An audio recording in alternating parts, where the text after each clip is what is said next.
Welcome to choice academy. அனைவருக்கும் வணக்கம். எல்லோரும் நல்லா இருக்கீங்களா? நம்ம இந்த 60 டேஸ் ஸ்டடி பிளானில் எய்ம் 1 வெற்றிகரமாக முடிச்சிட்டோம். எய்ம் 2ல் இருக்கக்கூடிய ஐஎன்எம் பாடங்கள் பார்க்க போகிறோம். அதில் பார்த்திங்கன்னா நமக்கு 10th 8th லெசனாக இருக்கக்கூடிய தேசியம் காந்திய காலகட்டம் அப்படிங்கிற பாடம் தான் கொடுத்துருக்காங்க. இந்த பாடத்தில் நம்ம என்னென்ன தகவல்கள் படிக்க போகிறோம் அப்படின்னு சொல்லி பார்த்துடலாமா? பாருங்கள். இந்திய விடுதலை போராட்டத்தில் காந்திய காலகட்டத்தை பற்றி பார்க்க போகிறோம். இந்தியாவில் மக்களை ஒன்றிணைக்க அகிம்சை மற்றும் சத்தியாகிரகம் ஆகிய காந்திய கொள்கைகள் பயன்படுத்தப்பட்டு சோதிக்கப்பட்ட காலகட்டம் தான் இந்த காந்திய காலகட்டம். அடுத்து சம்பரான் மற்றும் ரவுலட் சட்டம் ஆகியவற்றுக்கு எதிரான வன்முறையற்ற போராட்டங்கள் பற்றி பார்க்க போகிறோம். ஒத்துழையாமை இயக்கத்தையும் அதனுடைய வீழ்ச்சியையும் பார்க்க போகிறோம். அடுத்து பார்த்திங்கன்னா தீவிரத்தன்மை கொண்டவர்களும் தீவிர தேசிய பாக்குடைய தலைவர்கள் இருக்காங்க இல்லையா, அவர்களுடைய தோற்றமும் இந்திய விடுதலை போராட்டத்தில் அவர்களுடைய பங்கு என்ன அப்படிங்கிறதையும் பார்க்க போகிறோம். சட்ட மறுப்பு இயக்கத்தினுடைய துவக்கம் பார்க்க போகிறோம். தனித்தொகுதிகள் குறித்த சர்ச்சை, அதற்கப்புறம் பூனா ஒப்பந்தம் கையெழுத்திடப்படுதல் பற்றி பார்க்க போகிறோம். மாகாணங்களில் முதலாவதாக அமைந்த காங்கிரஸ் அமைச்சரவைகள் மற்றும் வெள்ளையனை வெளியேறு இயக்கம் தோன்றுவதற்கான சூழ்நிலைகள் பற்றி பார்க்க போகிறோம்.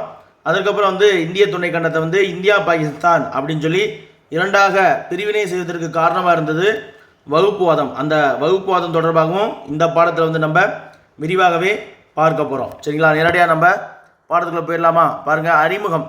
அறிமுகத்தில் என்ன கொடுத்துருக்காங்க அப்படின்னு பார்த்தீங்கன்னா, காந்தியடிகள் சட்டம் படித்ததுக்கப்புறம் என்ன பண்ணுவார், இந்தியாவில் கொஞ்ச நாளைக்கு லாயராக ப்ராக்டிஸ் பண்ணுவார். அதில் அவரால் ஒரு சக்ஸஸ்ஃபுல் லாயராக வர முடியாது. அப்போ அந்த டைமில் ஒரு குஜராத்தியன் கம்பெனி என்ன பண்ணுவாங்க, சட்ட உரிமைகள் தொடர்பாக அவருக்கு தென்னாப்பிரிக்காவில் ஒரு வேலை தருவாங்க, அவருடைய சேவை வேணும் அப்படின்னு கேட்பாங்க. அந்த ஆஃபரை காந்தி ஏற்றுக்கிட்டு என்ன பண்ணுவார், தென்னாப்பிரிக்கா போவார். தென்னாப்பிரிக்காவுக்கு போயிட்டு அங்கே சில காலம், கிட்டத்தட்ட தென்னாப்பிரிக்காவில் வாழ்ந்த இந்தியர்களுடைய சமூக உரிமைகளுக்காக 20 ஆண்டுகள் காந்தி தென்னாப்பிரிக்காவில் போராடுவார். அங்கே சில காலம் இருப்பார். அதற்கப்புறம் இந்தியாவுக்கு வருவார். சரிங்களா? அதை தான் இந்த அறிமுகத்தில் கொடுத்துருப்பாங்க. நம்ம பார்த்துடலாமா? தென்னாப்பிரிக்காவில் இந்தியர்கள் ஒப்பந்த தொழிலாளர்களாக பிரிட்டிஷ் காலத்தில் போயிருப்பாங்க இல்லையா, அங்கே வாழ்ந்த இந்தியர்கள் அவர்களுடைய சமூக உரிமைகளுக்காக காந்தி 20 ஆண்டுகள் போராடுவார். அவர் 20 ஆண்டுகள் போராடிய பின்பு இந்தியாவுக்கு எப்போ வருவார், அவருடைய தாயகமான இந்தியாவுக்கு 1915 இந்தியாவுக்கு வருவார். சரிங்களா? 1915 ஜனவரி 9 அந்த நாள் தான் இந்தியாவுக்கு வருவார். அந்த நாளை நம்முடைய இந்திய அரசு வெளிநாடு வாழ் இந்தியர் தினம், பிரவாசிய பாரதிய தினம் அப்படின்னு சொல்லி கொண்டாடிட்டு வரோம். அது ஒரு ஆண்டு விட்டு ஒரு ஆண்டு. சரிங்களா? அதாவது 2 ஆண்டுகளுக்கு ஒரு முறை அந்த தினமானது கொண்டாடப்பட்டு வருகிறது. ஒரு முறை டிஎன்பிசிலுமே இந்த பிரவாசிய பாரதிய தினம் பற்றி கேள்வி கேட்டிருக்காங்க. காந்தி இந்த தென்னாப்பிரிக்காவில் இருக்கக்கூடிய காலகட்டங்களில் என்ன செய்கிறார் அப்படின்னு பார்த்தீங்கன்னா, காந்தி இந்தியாவுக்கு வந்ததுக்கப்புறம் இந்திய அரசியலில் ஒரு புத்தெழுச்சியை ஏற்படுத்துகிறாரு. தென்னாப்பிரிக்காவில் இருக்கும் பொழுது அவர் ஆண்கள், பெண்கள், இளையர்கள், முதியோர்கள், சரிங்களா, இவங்க எல்லாருமே பின்பற்றக்கூடிய வகையில் சத்தியாகிரகம் அப்படின்னு சொல்லப்படக்கூடிய ஒரு புதிய போராட்ட வழிமுறையை அறிமுகம் செய்கிறார். அது மட்டும் இல்லாமல் அடித்தட்டு மக்களுடைய மற்றும் வறுமையை இருக்காங்களே அடித்தட்டு வறியவர்களுடைய மேன்மைக்காக காந்தி உறுதி பூண்டார். அதன் காரணமாக மக்களினுடைய நல்லெண்ணத்தை காந்தி அவர்களால் எளிதில் பெற முடிந்தது. சரிங்களா? தேசிய இயக்கத்தை காந்தியடிகள் எவ்வாறு ஒரு மடைமாற்றம் செய்தார் அப்படிங்கிறத இந்த பாடத்தில் நம்ம பார்க்க போகிறோம். அடுத்து பாருங்கள். 4 பாகம் இதில் நம்ம பார்த்துடலாம். சரிங்களா? அதாவது 8.8 வரைக்கும் நமக்கு பாடங்கள் கொடுத்துருக்காங்க. இதை நம்ம 2 டாப்பிக்காக பிரித்து பார்த்துடலாமா?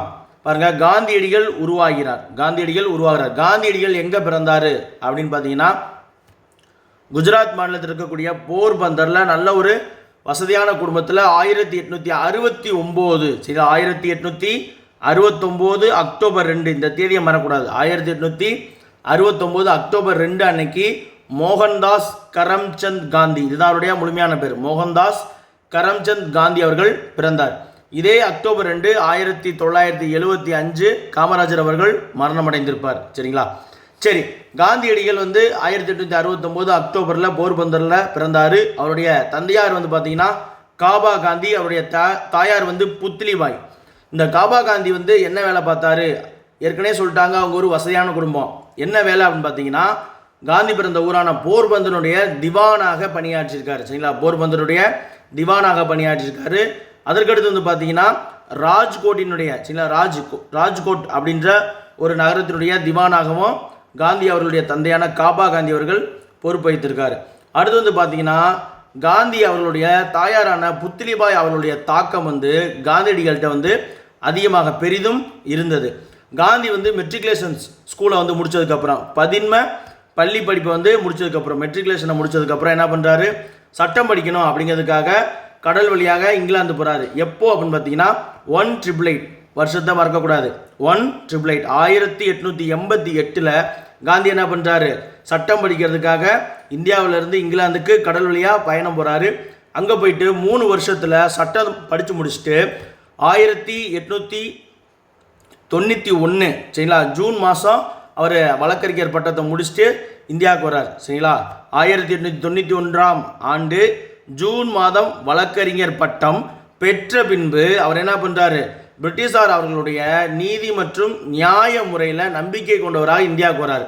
அப்படியே அவர் இந்தியாவுக்கு வந்ததுக்கு அப்புறம் தான் சில ஆண்டு காலம் கிட்டத்தட்ட ஒரு 2 வருஷம் என்ன பண்ணுறாரு, இங்கே பம்பாயில் வழக்கறிஞராக ப்ராக்டிஸ் பண்ணுவார். சரிங்களா,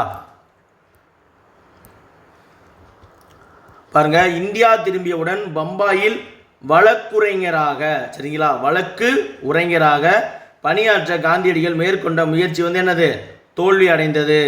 அந்த நேரத்தில் வந்து பார்த்தீங்கன்னா குஜராத்தை சேர்ந்த ஒரு கம்பெனி, அந்த கம்பெனி தென்னாப்பிரிக்காவில் இருக்குது. சரிங்களா, தென்னாப்பிரிக்காவில் இருந்த குஜராத்தி நிறுவனம் ஒன்று சட்ட உரிமை வழக்குகள் தொடர்பாக சரிங்களா சட்ட உரிமை வழக்குகள் தொடர்பாக காந்தியடிகள் அவர்களுடைய சேவையை நாடியது.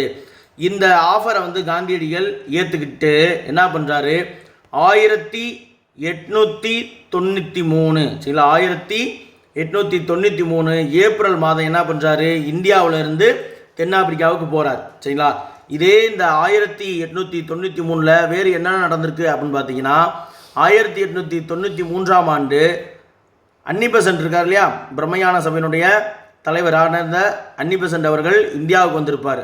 அதே போல் 1893 விவேகானந்தர் அவர்கள் என்ன பண்ணியிருப்பாருன்னா சிகாகோ உலக சமய மாநாட்டில் போய் பங்கெடுத்திருப்பார். அடுத்து வந்து பார்த்தீங்கன்னா காந்தி வந்து சட்டம் படிச்சுட்டு 1891 இந்தியா வந்திருப்பார் இல்லையா, அந்த 1891 யார் பிறந்திருப்பாங்கன்னா இந்திய அரசியலமைப்பினுடைய தந்தையான டாக்டர் B.R. அம்பேத்கர் அவர்கள் பிறந்திருப்பார். சரிங்களா, ஏப்ரல் 14 1891. சரிங்களா, இதெல்லாம் வந்து நம்ம மறக்கவே கூடாது. சரிங்களா, மறக்கவே கூடாது. அப்போ காந்தி வந்து என்ன பண்ணுறாரு, 1893 எங்கள் தென்னாப்பிரிக்காவில் வேலை பார்க்கறதுக்காக போயிட்டார். அவருக்கு வேலை கொடுத்துச்சு இல்லையா அவர் குஜராத்தி கம்பெனி, அந்த கம்பெனியுடைய பெயர் என்ன அப்படின்னு கேட்டிங்கன்னா தாதா அப்துல்லா நிறுவனம். சரிங்களா, தாதா அப்துல்லா நிறுவனம். ஏன்னா இதையும் ஒரு முறை டிஎன்பிசியில் கேட்டிருக்காங்க. சரிங்களா, ஓகே. அப்போ காந்தி வந்து தென்னாப்பிரிக்காவில் இருக்கக்கூடிய காலகட்டங்களில் தான் அவர் முதலாக ரேசிசத்தை ஃபேஸ் பண்ணுறார். சரிங்களா, அதாவது இனவெறியை எதிர்கொண்டார். எப்போ அப்படின்னு பார்த்தீங்கன்னா அவர் தென்னாப்பிரிக்காவில் இருக்கக்கூடிய டர்பன் அப்படிங்கிற இடத்துலேருந்து பிரிட்டோரியா அப்படிங்கிற ஒரு இடத்துக்கு ரயில் பயணம் மேற்கொள்ள வேண்டிய சூழ்நிலை வருது. அப்படி அவர் என்ன பண்ணுறாரு, ஃபஸ்ட் கிளாஸ் டிக்கெட் வாங்கிட்டு ஃபஸ்ட் கிளாஸ் கோச்சில் உட்காந்துட்டு டர்பன்லேருந்து பிரிட்டோரியாவுக்கு போகிறாரு. அப்போ அங்கே ஃபஸ்ட் கிளாஸ் கோச்சில் ஏறின மற்றும் இருந்த சில வெள்ளையர்கள் இருக்காங்க இல்லையா, தென்னாப்பிரிக்காவில் இருக்கக்கூடிய வெள்ளையர்கள், ஒரு பிளாக் மேன் வந்து ஃபஸ்ட் கிளாஸில் வரக்கூடாது அப்படின்னு சொல்லி காந்தியை வெளியே போ அப்படின்னு சொல்கிறாங்க. காந்தி என்ன பண்ணுறாரு, நான் டிக்கெட் வாங்கியிருக்கேன்னு சொல்லி டிக்கெட்டை காட்டுறாரு. இருந்தாலும் ஒரு வெள்ளையர்களுக்கு இணையாக ஒரு கருப்பர் வந்து முதல் வகுப்பு பெட்டியில் வந்து வரக்கூடாது அப்படின்னு சொல்லி அவரை கீழே வலுக்கட்டாயமாக வெளியேற்றுறாங்க. எந்த இடத்துல வெளியேற்றுறாங்க அப்படின்னு பார்த்தீங்கன்னா பீட்டர் மாரிஸ்பர்க். சரிங்களா, பீட்டர் மாரிஸ்பர்க் அப்படிங்கிற ரயில் நிலையத்தில் முதல் வகுப்பு பெட்டியிலிருந்து வலுக்கட்டாயமாக காந்தியடிகள் வந்து வெளியேற்றப்படுறாரு. இந்த விஷயந்தான் வந்து காந்தியடிகளுக்கு என்ன பண்ணுறது, அந்த இனவெறி அப்படிங்கிற ஒரு விஷயம் இருக்குது. அப்போ இதை எதிர்த்து நம்ம போராடணும் அப்படின்னு சொல்லி அவர் மனசுக்குள்ளே என்னது உறுதியை ஏற்படுத்தி கொள்கிறாரு. அதை வந்து தொடர்ந்து செய்யவும் வைக்கிறார். அடுத்து வந்து பார்த்தீங்கன்னா அதே தென்னாப்பிரிக்காவில் இருக்கக்கூடிய டிரான்ஸ்வாலிஸ் அப்படின்ற ஒரு இடம். சரிங்களா, தென்னாப்பிரிக்காவில் இருக்கக்கூடிய டிரான்ஸ்வாலிஸ் அந்த இடத்துல காந்தி என்ன பண்ணுறாரு அப்படின்னா, அங்கு வாழ்ந்த இந்தியர்களுடைய கூட்டத்தை கூட்டி அவர்கள் அவருடைய குறைகளை உறுதியுடன் வெளிப்படுத்துறதுக்கும் அவருடைய குறைகளை களைவதற்கும் ஒரு அமைப்பை ஏற்படுத்தணும். சரிங்களா, ஒரு அமைப்பை ஏற்படுத்த வேண்டும் அப்படின்னு சொல்லி அங்கே இருக்கக்கூடிய டிரான்ஸ்வாலிஸ் அப்படின்ற இடத்துல இருக்கக்கூடிய இந்தியர்கிட்ட காந்தி சொல்கிறார். அந்த டிரான்ஸ்வாலிஸில் இருந்த இந்தியர்கள் என்ன விதமான பிரச்சனைகள்லாம் அவங்க அனுபவிச்சாங்க அப்படின்னு பார்த்தீங்கன்னா அதையும் நமக்கு பின்னாடி கொடுத்துருக்காங்க பாருங்க. அப்படி காந்தி ஒரு கூட்டத்தை கூட்டி ஒரு அமைப்பை உருவாக்கணும் அப்படிங்கிறத வலியுறுத்தினதுக்கப்புறம் அது தொடர்பான அதே போன்ற கூட்டங்களை தொடர்ந்து நடத்திய காந்தி அந்த நாட்டின் சட்டங்களை மீறும் விதமாக நடந்த அநீதிகள் தொடர்பாக நிர்வாகத்தினருக்கு, தென்னாப்பிரிக்காவில் இருந்த நிர்வாகத்தினருக்கு என்ன பண்ணுறாரு, மனுக்களை அளித்தார். அடுத்து பார்த்தீங்கன்னா டிரான்ஸ்வாலிஸ் பகுதியில் வசித்த மக்கள் என்னென்ன மாதிரியான பிரச்சனைகளை ஃபேஸ் பண்ணாங்க அப்படின்னு பார்த்தீங்கன்னா, அந்த டிரான்ஸ்வாலிஸ் இருக்கு இல்லையா, அந்த இடத்துல வசித்த இந்தியர்கள், சரிங்களா, அந்த இடத்துல வசித்த இந்தியர்கள் தலைவரியாக 3 பவுண்டு கட்டணும். சரிங்களா, தலைவரியாக எத்தனை பவுண்டு கட்டணும், 3 பவுண்டு கட்ட வேண்டியது. அது மட்டும் இல்லாமல் அவர்களுக்கு, அதாவது இந்தியர்களுக்கு அப்படின்னு சொல்லி ஒதுக்கப்பட்ட இடத்தை தவிர மற்ற இடங்களில் அவர்கள் சொந்தமாக நிலம் வைத்து கொள்வதற்கு அனுமதிக்கப்படலை. சரிங்களா, குறிப்பிட்ட பகுதிகளை விடுத்து வேறு இடங்களில் அவர்களுக்கென குறிக்கப்பட்ட பகுதிகளை விடுத்து வேறு இடங்களில் அவர்கள் நிலத்தை சொந்தமாக வைத்துக் கொள்வதற்கு முடியாத நிலை இருந்தது. அதோடு மட்டுமல்லாமல் இரவு 9 மணிக்கு மேலே அனுமதியின்றி வெளியிடங்களுக்கு செல்ல முடியாத சூழ்நிலை இருந்துச்சு. இத்தகைய நியாயமற்ற சட்டங்களை எதிர்த்து தான் காந்தியடிகள் என்ன பண்ணுறாரு, அவருடைய போராட்டத்தை தொடங்குறார். அடுத்து பார்த்தீங்கன்னா தென்னாப்பிரிக்காவில் இருக்கும் பொழுது காந்தியடிகளுக்கு 3 முக்கியமான எழுத்தாளர்களுடைய அறிமுகம் கிடைக்குது. அதாவது அவருடைய எழுத்துக்களுடனான அறிமுகமானது கிடைக்குது. அவர்களுடைய நூல்களை படிக்கிறாரு. யார் அப்படின்னு சொல்லி பார்த்தீங்கன்னா டால்ஸ்டாய், ரஷ்ய எழுத்தாளரான டால்ஸ்டாய், அதற்கப்புறம் ஜான் ரஸ்கின், அதற்கப்புறம் தாரோ. சரிங்களா, இந்த 3 பேருடைய புத்தகங்களை காந்தியடிகள் தென்னாப்பிரிக்காவில் படிக்கிறார். இப்போ இந்த டால்ஸ்டாய் என்ன புத்தகம் எழுதினார் அப்படின்னு பார்த்தீங்கன்னா கடவுளின் அரசாங்கம் உன்னில் உள்ளது. சரிங்களா, இது டால்ஸ்டாய் அவருடைய புத்தகம். அடுத்து அண்டு திஸ் லாஸ்ட். சரிங்களா, அண்டு திஸ் லாஸ்ட் இந்த புத்தகம் யாருதுன்னா ஜான் ரஸ்கின் அவர்களுடையது. அதுக்கப்புறம் சட்ட மறுப்பு அப்படின்ற ஒரு புத்தகம். சரிங்களா, சட்ட மறுப்பு அந்த புத்தகத்தை எழுதியவர் யாருன்னா தாரோ அவர்கள். இந்த 3 புத்தகங்களுமே என்னது, காந்தியடிகள் பெரும் தாக்கங்களுக்கு உள்ளாகிறார். இந்த 3 புத்தகத்தையும் படித்ததுக்கப்புறம் அந்த புத்தகங்களின்பால் அவருடைய எழுத்துக்களின்பால் காந்தியடிகள் என்ன பண்ணுறாரு, மிகப்பெரிய தாக்கத்திற்கு உள்ளாகிறார். ஜான் ரஸ்கின் இருக்கார் இல்லையா, அந்த ஜான் ரஸ்கின் அவர்களால் காந்தி பெரிதும் ஈர்க்கப்பட்டு என்ன பண்ணுறாருன்னா 2 விஷயம் செய்கிறார். என்ன அப்படின்னு பார்த்தீங்கன்னா, ஒன்று ஃபீனிக்ஸ் குடியிருப்பு. சரிங்களா, ஜான் ரஸ்கின் அவர்களால் ஈர்க்கப்பட்ட காந்தியடிகள் ஃபீனிக்ஸ் குடியிருப்பு அப்படிங்கிற ஒரு குடியிருப்பை 1905, சரிங்களா, பொறுத்துக்கெல்லாம் கேட்கலாம், ஞாபகம் வச்சுக்கணும். ஃபீனிக்ஸ் குடியிருப்பை காந்தி உருவாக்கிய வருஷம் என்னது 1905. அதே 1905ஆம் ஆண்டு என்னது வங்க பிரிவினை நடந்திருக்கு. அதே போல் கோபாலகிருஷ்ண கோகலே அவர்கள், காந்தியடிகளுடைய அரசியல் குருவாக கருதப்படும் கோபாலகிருஷ்ண கோகலே அவர்கள் என்ன பண்ணுறாரு, இந்திய பணியாளர் சங்கத்தை தொடங்கியிருப்பார். அதுவுமே டிஎன்பிசியில் கேட்டிருப்பாங்க. அடுத்து என்ன பண்ணுறாரு, 5 வருஷம் கழிச்சு 1910 டால்ஸ்டாய் பண்ணை அப்படிங்கிற ஒரு பண்ணையை நிறுவுறாரு. இந்த டால்ஸ்டாய் பண்ணை இந்த சத்தியாகிரகிகள் இருக்காங்களே அவங்களுக்கு ஒரு பயிற்சி களமாக இருந்துச்சு. அது மட்டும் இல்லாமல் இந்த குடியிருப்புகளையும் பண்ணையிலையும் என்னது சமத்துவம், சமூக வாழ்க்கை, செய்யும் தொழில் மீது மரியாதை, சரிங்களா, செய்யும் தொழில் மீது மரியாதை போன்ற நல்ல பண்புகள் என்னது இந்த குடியிருப்புகளில் ஊக்கப்படுத்தப்பட்டது. அது மட்டும் இல்லாமல் சத்தியாகிரகிகளுக்கு இந்த இடங்கள் என்னது ஒரு பயிற்சி களங்களாக இருந்துச்சு, ப்ராக்டிஸிங் ஃபீல்டாக இருந்துச்சு. அடுத்து பார்த்தீங்கன்னா காந்தி தென்னாப்பிரிக்காவில் ஒரு செயல் உத்தியாக சத்தியாகிரகத்தை பயன்படுத்தினதை சொல்லியிருக்காங்க. பாப்போமா, காந்தியடிகள் உண்மையின் வடிவமாக சத்தியாகிரகத்தை என்னது மேம்படுத்துகிறாரு. நியாயமற்ற சட்டங்களுக்கு எதிராக அமைதி பேரணிகளை நடத்திய பரப்புரையாளர்கள் எதிர்ப்பு தெரிவிக்கக்கூடிய விதமாக தாங்களாகவே முன்வந்து கைதானார்கள். அதாவது காந்தியடிகள் அங்கே இருக்கக்கூடிய இந்தியர்களுடைய பிரச்சனைகளுக்கு எதிராக என்ன பண்ணுறாரு, அங்கே இருக்கக்கூடிய சட்டங்களுக்கு எதிராக அமைதியான முறையில் பேரணிகளையும் பரப்புரைகளையும் என்னது ஆர்ப்பாட்டக்காரர்கள் நடத்துகிறாங்க. அவங்களாம் என்ன பண்ணுறாங்க, வாலண்டியராகவே எந்த விதமான எதிர்ப்பும் இல்லாமல் வாலண்டியராகவே என்ன பண்ணுறாங்க, கைதாகிறாங்க. சரிங்களா, அடுத்து பார்த்தீங்கன்னா குடியேற்றம் மற்றும் இன வேறுபாடு ஆகிய பிரச்சனைகளுக்காக போராட காந்தியடிகள் என்ன பண்ணுறாரு, சத்தியாகிரக சோதனைகளை வந்து மேற்கொள்கிறாரு. குடியேற்றம் மற்றும் இனவேறுபாடு ஆகிய பிரச்சனைகளை வந்து மேற்கொள்வதற்காக, அந்த பிரச்சனைகளை ஃபேஸ் பண்ணுறதுக்காக தான் என்ன பண்ணுறாரு, சத்தியாகிரக சோதனைகளை மேற்கொள்கிறாரு. அடுத்து வந்து பார்த்தீங்கன்னா, அங்கே தென்னாப்பிரிக்காவில் வந்து வெளியிலேருந்து இங்கே வந்து குடிபெயர்ந்தவங்களை வந்து ரிஜிஸ்டர் பண்ணணும் அப்படின்னு சொல்லி ஒரு ஆஃபீஸ் இருக்கும் இல்லையா, அந்த ஆஃபீஸ் முன்னாடியும் அந்த மக்கள் எல்லாரும் சேர்ந்து என்னது, தென்னாப்பிரிக்காவில் இருக்கக்கூடிய இந்தியர்கள் எல்லாரும் சேர்ந்து போராட்டம் செய்கிறாங்க. சரிங்களா. குடிபெயர்ந்தோரை பதிவு செய்யும் அலுவலகங்கள் முன்பு கூட்டங்களும் ஆர்ப்பாட்டங்களும் நடந்தன. அப்படி கூட்டங்களும் ஆர்ப்பாட்டங்கள் நடக்கும் பொழுது காவல்துறை சும்மா இருப்பாங்களா? காவல்துறையினர் என்ன பண்ணுறாங்க, வன்முறையை வந்து கட்டவிழ்த்து விடுறாங்க. ஆனால் சத்தியாகிரிகள் வந்து எந்த விதமான எதிர்ப்புமே காட்டாமல் அமைதியான முறையிலேயே அவருடைய போராட்டத்தை தொடர்ந்தாங்க. தானாகவே முன் வந்து கைதாகிறாங்க. சரிங்களா. காந்தியடிகளும் மற்ற தலைவர்களும் என்ன பண்ணுறாங்க, கைது செய்யப்படுறாங்க.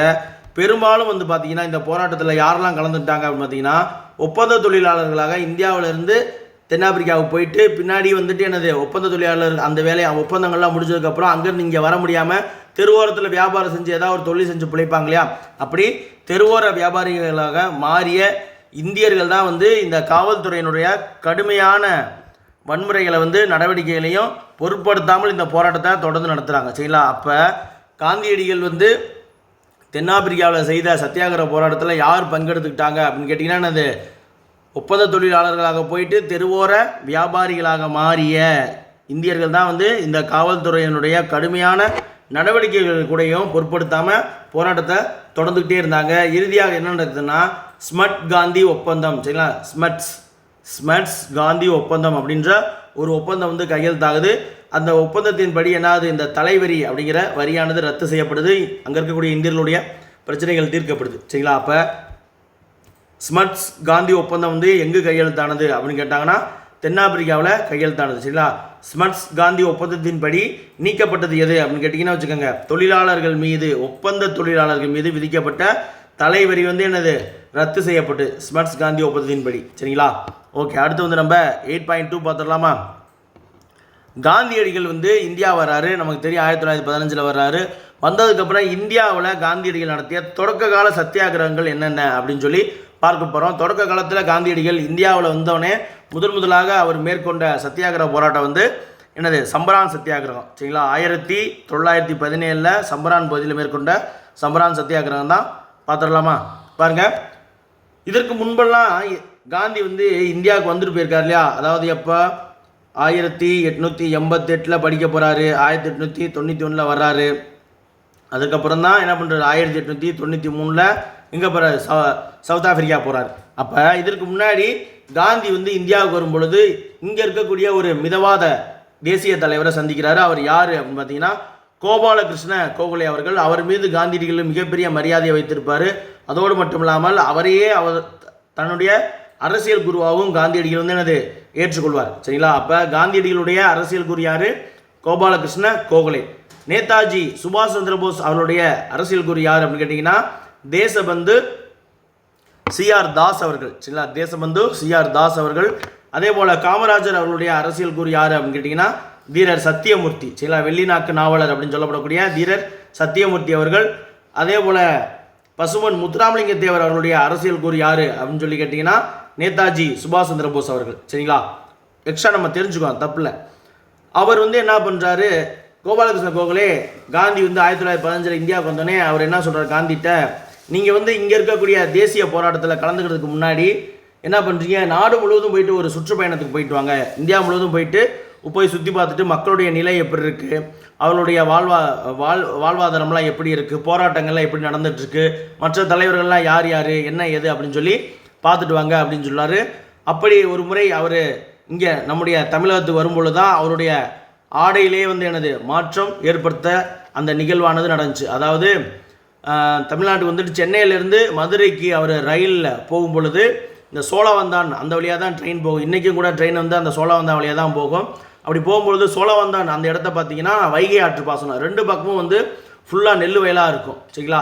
அப்போ அங்கே அந்த வயலில் இருக்கக்கூடிய உழவர்கள் வந்து அரை ஆடையை மட்டும் அணிந்துக்கிட்டு, இடையில் மட்டும் ஆடை அணிந்துக்கிட்டு அவங்க வேலை செய்யறதை பார்க்குறாரு. அப்போ காந்திக்கு வந்து தோணுது, இந்தியாவில் இருக்கக்கூடிய கஷ்டப்படக்கூடிய உழைக்கக்கூடிய மக்கள் எல்லாருமே வந்து இடையில் மட்டும் ஆடை அணிந்திருக்கும் பொழுது நான் மட்டும் இப்படி நல்லா பகட்டான நல்லா கோட் சூட் போட்டு இருக்கமே அப்படின்னு சொல்லிட்டு, நானும் இனிமேல் இந்தியாவில் இருக்கக்கூடிய விவசாயிகள் போல உடை அணிந்துக்கிறேன் அப்படின்னு சொல்லி அவரோட மேல் சட்டை அணிய மாட்டேன் அப்படின்னு சொல்லி அவர் முடிவெடுக்கிறார். சரிங்களா, அதை தான் வந்து இந்த விஷயத்தில் சொல்லியிருக்காங்க. அதே போல தான் வந்து இங்கே நம்ம ராஜாஜி வீட்டில் பாரதி அவர்கள் காந்தியை சந்தித்து அவர் பொதுக்கூட்டத்துக்கு கூப்பிட்டுருப்பார் இல்லையா, அந்த சம்பவமும் இப்படி அவர் சுற்றுப்பயணம் வரும்பொழுது தான் நிகழ்ந்திருக்கும். சரி, அடுத்து வந்து நம்ம டேரெக்டாக வந்து சம்பரான் சத்தியாகிரகத்துக்கு போயிடலாமா? பாருங்கள், பீகார், சரிங்களா, பீகார் மாநிலத்தில் இருக்கக்கூடிய சம்பரான் அப்படின்ற ஒரு பகுதியில் தீன் காதியா அப்படின்ற ஒரு முறையானது பின்பற்றப்பட்டது. அந்த தீன் காதியா முறை அப்படிங்கிறது என்ன அப்படின்னா, அது வந்து ஒரு சுரண்டல் முறை. எப்படி அது சுரண்டல் முறை அப்படின்னு பார்த்தீங்கன்னா, அங்கே அந்த சம்பரான் வங்காளத்தில் இருக்கக்கூடிய அந்த பகுதியில் விவசாயிகள் இருக்காங்க இல்லையா, அந்த விவசாயிகளை ஐரோப்பிய பண்ணையாளர்கள் என்ன செய்கிறாங்கன்னா, அவர்கள் வைத்திருக்கக்கூடிய நிலங்களில் 20% 3 அவுரி தான், அதாவது இண்டிகோ தான் வந்து பயிரிடணும் அப்படின்னு சொல்லி சொல்கிறாங்க. அந்த முறை தான் வந்து என்னது, தீன் காதியா. இதனால் வந்து அவுரி விவசாயிகள் வந்து பல்வேறு விதமான இன்னல்களுக்கும் சிக்கல்களுக்கும் ஆளாகிறாங்க. சரிங்களா,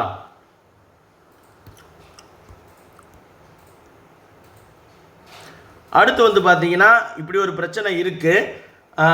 அந்த டைமில், அதாவது அந்த 19ஆம் நூற்றாண்டினுடைய கடைசியில் வந்து என்ன ஆகுதுன்னா, ஜெர்மன் இருக்குது பார்த்தீங்களா, ஜெர்மனில் வந்து என்ன பண்ணுறாங்க, செயற்கை சாயங்கள் வந்து கண்டுபிடிக்கிறாங்க.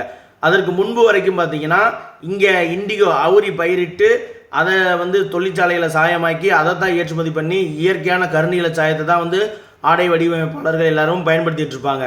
19ஆம் நூற்றாண்டுடைய கடைசி காலகட்டங்களில் என்ன ஆகுது, ஜெர்மன் வந்து செயற்கை சாயத்தை கொண்டு வராங்க.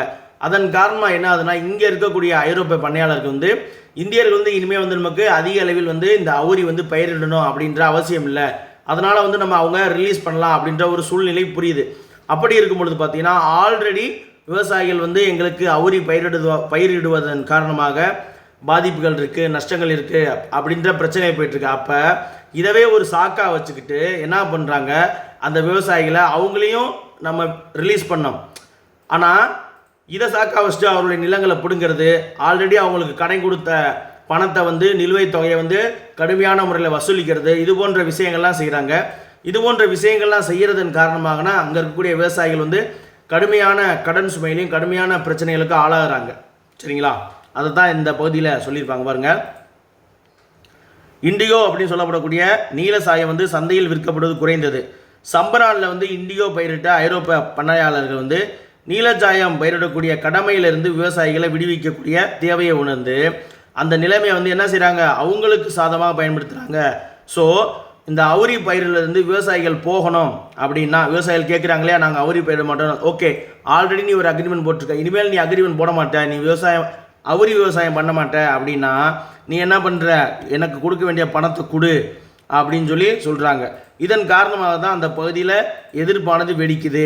சரிங்களா, இந்த வகையில் பல்வேறு சிரமங்களை சந்தித்த ஒரு விவசாயியான ராஜ்குமார் சுக்லா, சம்பரான் அப்படின்ற இடத்துல இருக்கக்கூடிய ஒரு விவசாயியான ராஜ்குமார் சுக்லா அப்படிங்கிறவர் என்ன பண்ணுறாரு, காந்தியடிகள்கிட்ட ஒரு கோரிக்கை வைக்கிறார். காந்தி, நீங்கள் வந்து சம்பரானில் இது போன்ற பிரச்சனைகள் இருக்குது, அவுரி நாங்கள் பயிரிட மாட்டோம்னு சொன்னால் எங்கள்கிட்ட வந்து ஆல்ரெடி கொடுத்த பணத்தை அதிகமான முறையிலையும் அதில் நிலுவையில் இருக்கக்கூடிய பணத்தையும் வந்து என்னது ரொம்ப சட்டத்துக்கு புறம்பாக வசூலிக்கிறாங்க. அது மட்டும் இல்லாமல் நிலத்துக்கான வாடகையுமே என்ன பண்ணுறாங்க, அதிகரிக்கிறாங்க. அதனால் எங்களுக்காக வந்து இந்த பிரச்சனைக்காக நீங்கள் போராடுங்க அப்படின்னு சொல்லி சம்பரானுக்கு வரணும் அப்படின்னு சொல்லி காந்தியை ராஜ்குமார் சுக்லா அவர்கள் கூப்பிட்றாரு. அவருடைய அழைப்பை ஏற்றுக்கிட்டு காந்தி என்ன பண்ணுறாரு, சம்பரானை உடனடியாக போய் சேர்றாரு. காந்தி சம்பரானுக்கு போனோன்னே விஷயம் தெரிஞ்சு அங்கேருந்து உடனே காந்தி சம்பரானை விட்டு வெளியேறணும் அப்படின்னு சொல்லி காவல்துறையினர் வந்து காந்திகிட்ட சொல்கிறாங்க. காந்தி வந்து நான் அதற்கு வந்து என்ன பண்ணுறாரு, சம்பரானை விட்டு வெளியே போக மாட்டேன் அப்படின்னு சொல்கிறாரு. உடனே நாங்கள் உங்கள் மேலே கேஸ் போடுவோம், நீங்கள் வழக்கை சந்திக்குமாறு காந்தி பணிக்கப்பட்டார், வழக்கை சந்திச்சுக்கங்க அப்படின்னு சொல்கிறார். காந்தி மேலே வழக்கு போடுவோம், நீங்கள் வழக்கை வந்து சந்திச்சுங்க அப்படின்னு சொல்லி போலீஸ் வந்து காந்திகிட்ட சொன்ன இந்த விஷயம் என்ன ஆகுது, அங்கே வங்காளம் முழுவதும் சம்பரானை சுற்றி காட்டுத்தீ போல பரவுது. இதன் காரணமாக என்ன ஆகுது அப்படின்னா, ஆயிரக்கணக்கான மக்கள் வந்து அந்த இடத்துல கூடி காந்தியடிகளுக்கு ஆதரவாக கூடுறாங்க. அப்போது அந்த சம்பரான் போராட்டத்தின் போது காந்தியடிகள் வந்து ஒரு முக்கியமான ஸ்டேட்மெண்ட்டை சொல்கிறாரு. அந்த சம்பரான் போராட்டத்தை காந்தி வந்து அகிம்சை முறையில் தான் நடத்துகிறாரு. என்ன சொல்கிறாரு அப்படின்னு பார்த்தீங்கன்னா, நாடு முதலாக ஒத்துழையாமை இயக்க செயல்முறை பாடத்தை கற்றுக்கொண்டதாக காந்தியடிகள் தெரிவித்தார். சரிங்களா, சம்பரான் சத்தியாகிரகத்தின் போது காந்தி என்ன சொல்கிறாரு, நாடு முதலாக ஒத்துழையாமை இயக்க செயல்முறை பாடத்தை கற்றுக்கொண்டதாக தெரிவித்தார். சரிங்களா? அப்போது காந்தி வந்து இந்த சம்பரான் சத்தியாகிரகத்தில் ஈடுபட்டிருக்கும் பொழுது அவருக்கு உதவியாக இருந்த தலைவர்கள் யார் யார் அப்படின்னா, 2 முக்கியமான தலைவர்கள் வந்து காந்தி சம்பரான் சத்தியாகிரகத்தின் பொழுது அவருக்கு உறுதுணையாக இருந்திருப்பாங்க. யார் அப்படின்னு பார்த்தீங்கன்னா, இந்தியாவினுடைய முதல் குடியரசுத் தலைவராக இருந்தவர் யார்? ராஜேந்திர பிரசாத். அந்த ராஜேந்திர பிரசாத்தும் அதற்கப்புறம் வழக்குரைஞராக தொழில் செஞ்சுட்டு இருந்த பிரஜ் கிஷோர் பிரசாத், இந்த 2 பேரும் காந்தியடிகளுக்கு துணையாக இந்த சம்பரான் போராட்டத்தின் பொழுது என்னது செயல்பட்டிருப்பாங்க. அதற்கப்புறம் என்ன ஆகுதுன்னா, வங்காளத்தில் துணைநிலை ஆளுநர் வந்து என்ன பண்ணுறாரு, ஒரு குழுவை வந்து உருவாக்குறாரு. சரிங்களா? துணைநிலை ஆளுநர் வந்து ஒரு குழுவை உருவாக்குறாரு. அந்த குழுவில் காந்தியும் வந்து ஒரு உறுப்பினர் ஆகிறாரு.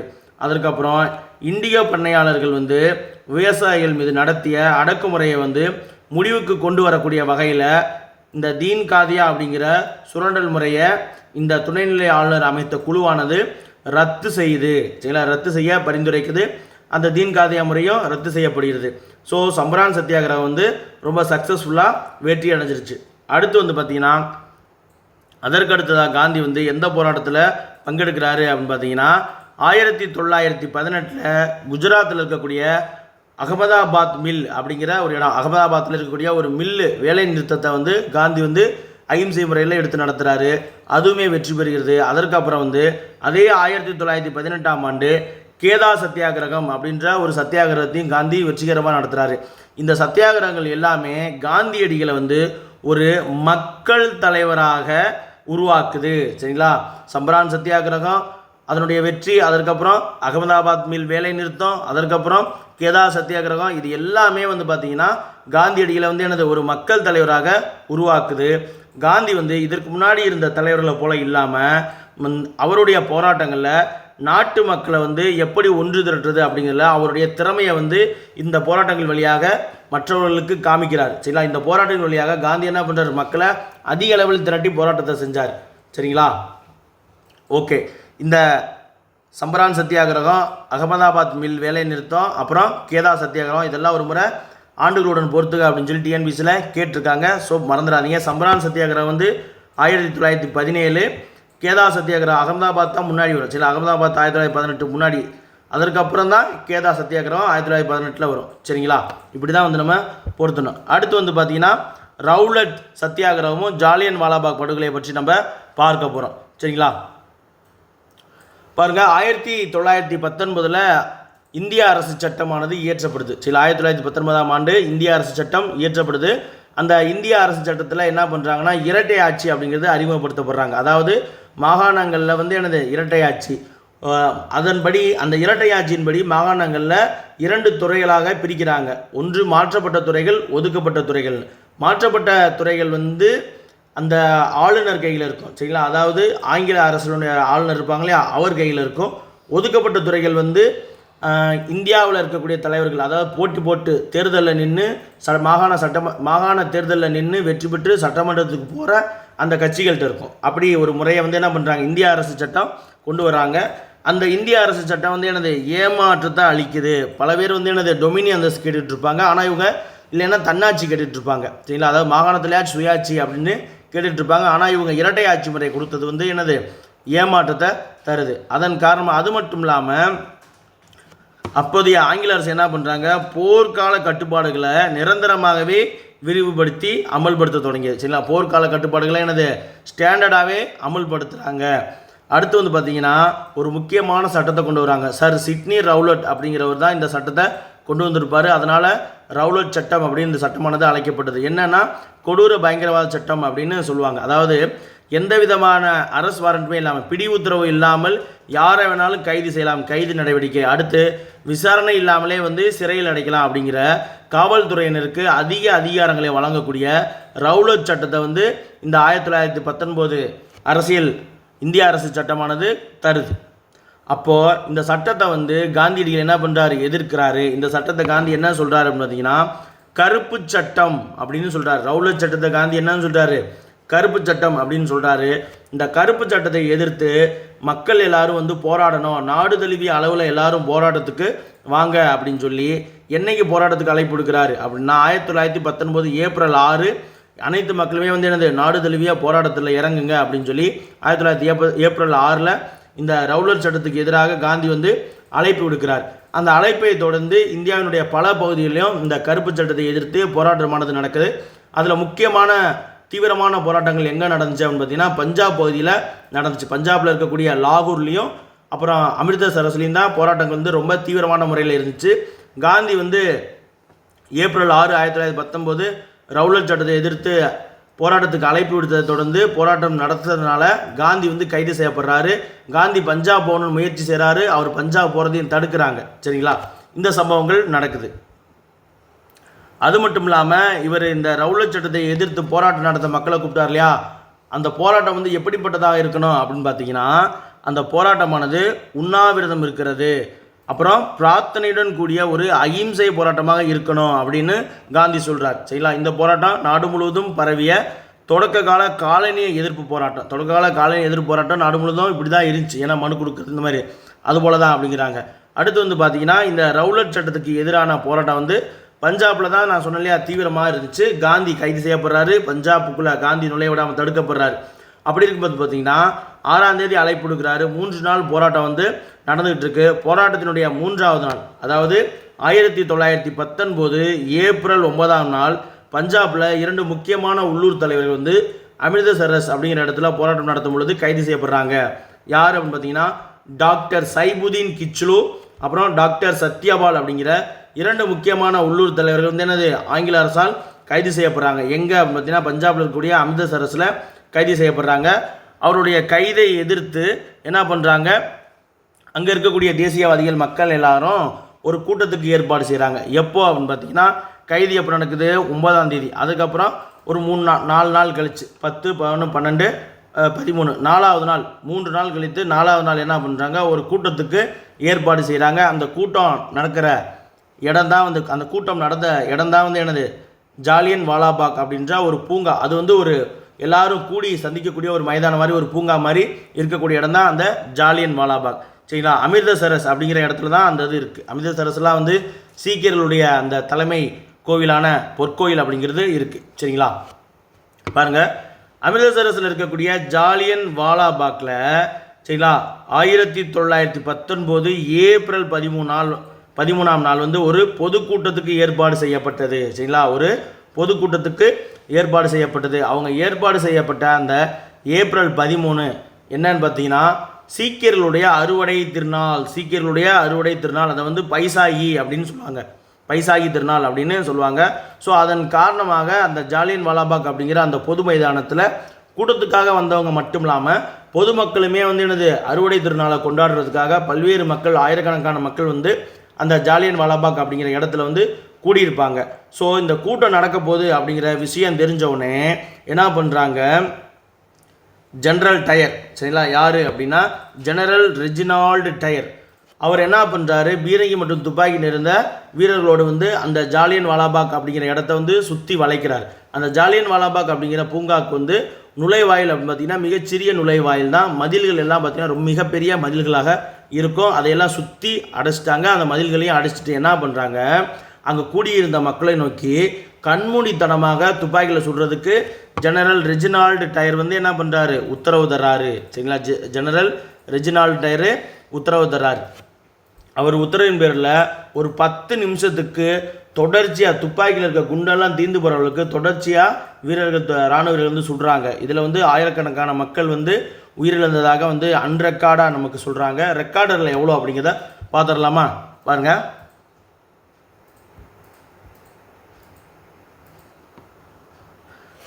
வாயில் பகுதியை ஆக்கிரமித்த ஆயுதமேந்திய வீரர்கள் வந்து எந்த விதமான முன்னெச்சரிக்கையுமே இல்லாமல் என்னது கண்மூடித்தனமாக சுட தொடங்குறாங்க. துப்பாக்கியில் குண்டு தீர்ந்து போகிற வரைக்கும் சுடுறாங்க. பாருங்கள், 10 நிமிடங்களுக்கு இந்த துப்பாக்கி சூடு நிகழ்ந்தது. சரிங்களா, கிட்டத்தட்ட 10 நிமிஷம் கண்டினியூவாக என்ன பண்ணியிருக்காங்க, ஃபயரிங் பண்ணியிருக்காங்க. அப்போ அரசு தகவலின்படி 379 பேர், சரிங்களா, அரசு தகவலின்படி 379 பேர் இறந்ததாக வந்து கவர்மெண்ட் ரெக்கார்டு சொல்கிறாங்க. 1000க்கும் மேற்பட்டவங்க என்ன பண்ணுறாங்க, காயமடைந்ததாக சொல்கிறாங்க. ஆனால் அதிகாரப்பூர்வம் இல்லாமல் அன்அஃபிஷியலாக வந்து பார்த்தீங்கன்னா இந்த தாக்குதலில் ரவுலட் தாக்குதலில் வந்து உயிரிழந்தவங்க வந்து என்னது ஒரு 1000க்கும் அதிகமானவங்க அப்படின்னு சொல்லப்படுகிறது. அதற்கடுத்து வந்து பார்த்தீங்கன்னா ஆங்கிலேயர்ஸ் என்ன பண்ணுறாங்கன்னா இந்த ஜாலியன் வாலாபாக் படுகொலைக்கு பிறகு பஞ்சாபில் படைத்துறை சட்டத்தை கொண்டு வராங்க. படைத்துறை சட்டம்னா என்னது? இராணுவ சட்டம். சரிங்களா, நம்ம கன்ஃபியூஸ் ஆகிடக்கூடாது. படைத்துறை சட்டம்னா இது இராணுவ சட்டத்தை அமல்படுத்தி அமிர்தசரஸில் குறிப்பாக வந்து பார்த்திங்கன்னா பஞ்சாபில் படைத்துறை சட்டமானது எங்கே அறிவிக்கப்பட்டு பஞ்சாபில் குறிப்பாக பார்த்தீங்கன்னா அமிர்தசரஸில் இருக்கிற மக்கள் எல்லாத்தையும் சவுக்கால் அடின்னு போட்டு அடித்து நடந்து போக முடியாத அளவுக்கு தெருக்களில் மக்கள் எல்லாரும் ஊர்ந்து செல்லக்கூடிய நிலைமைக்கு வைக்கப்பட்டார்கள்.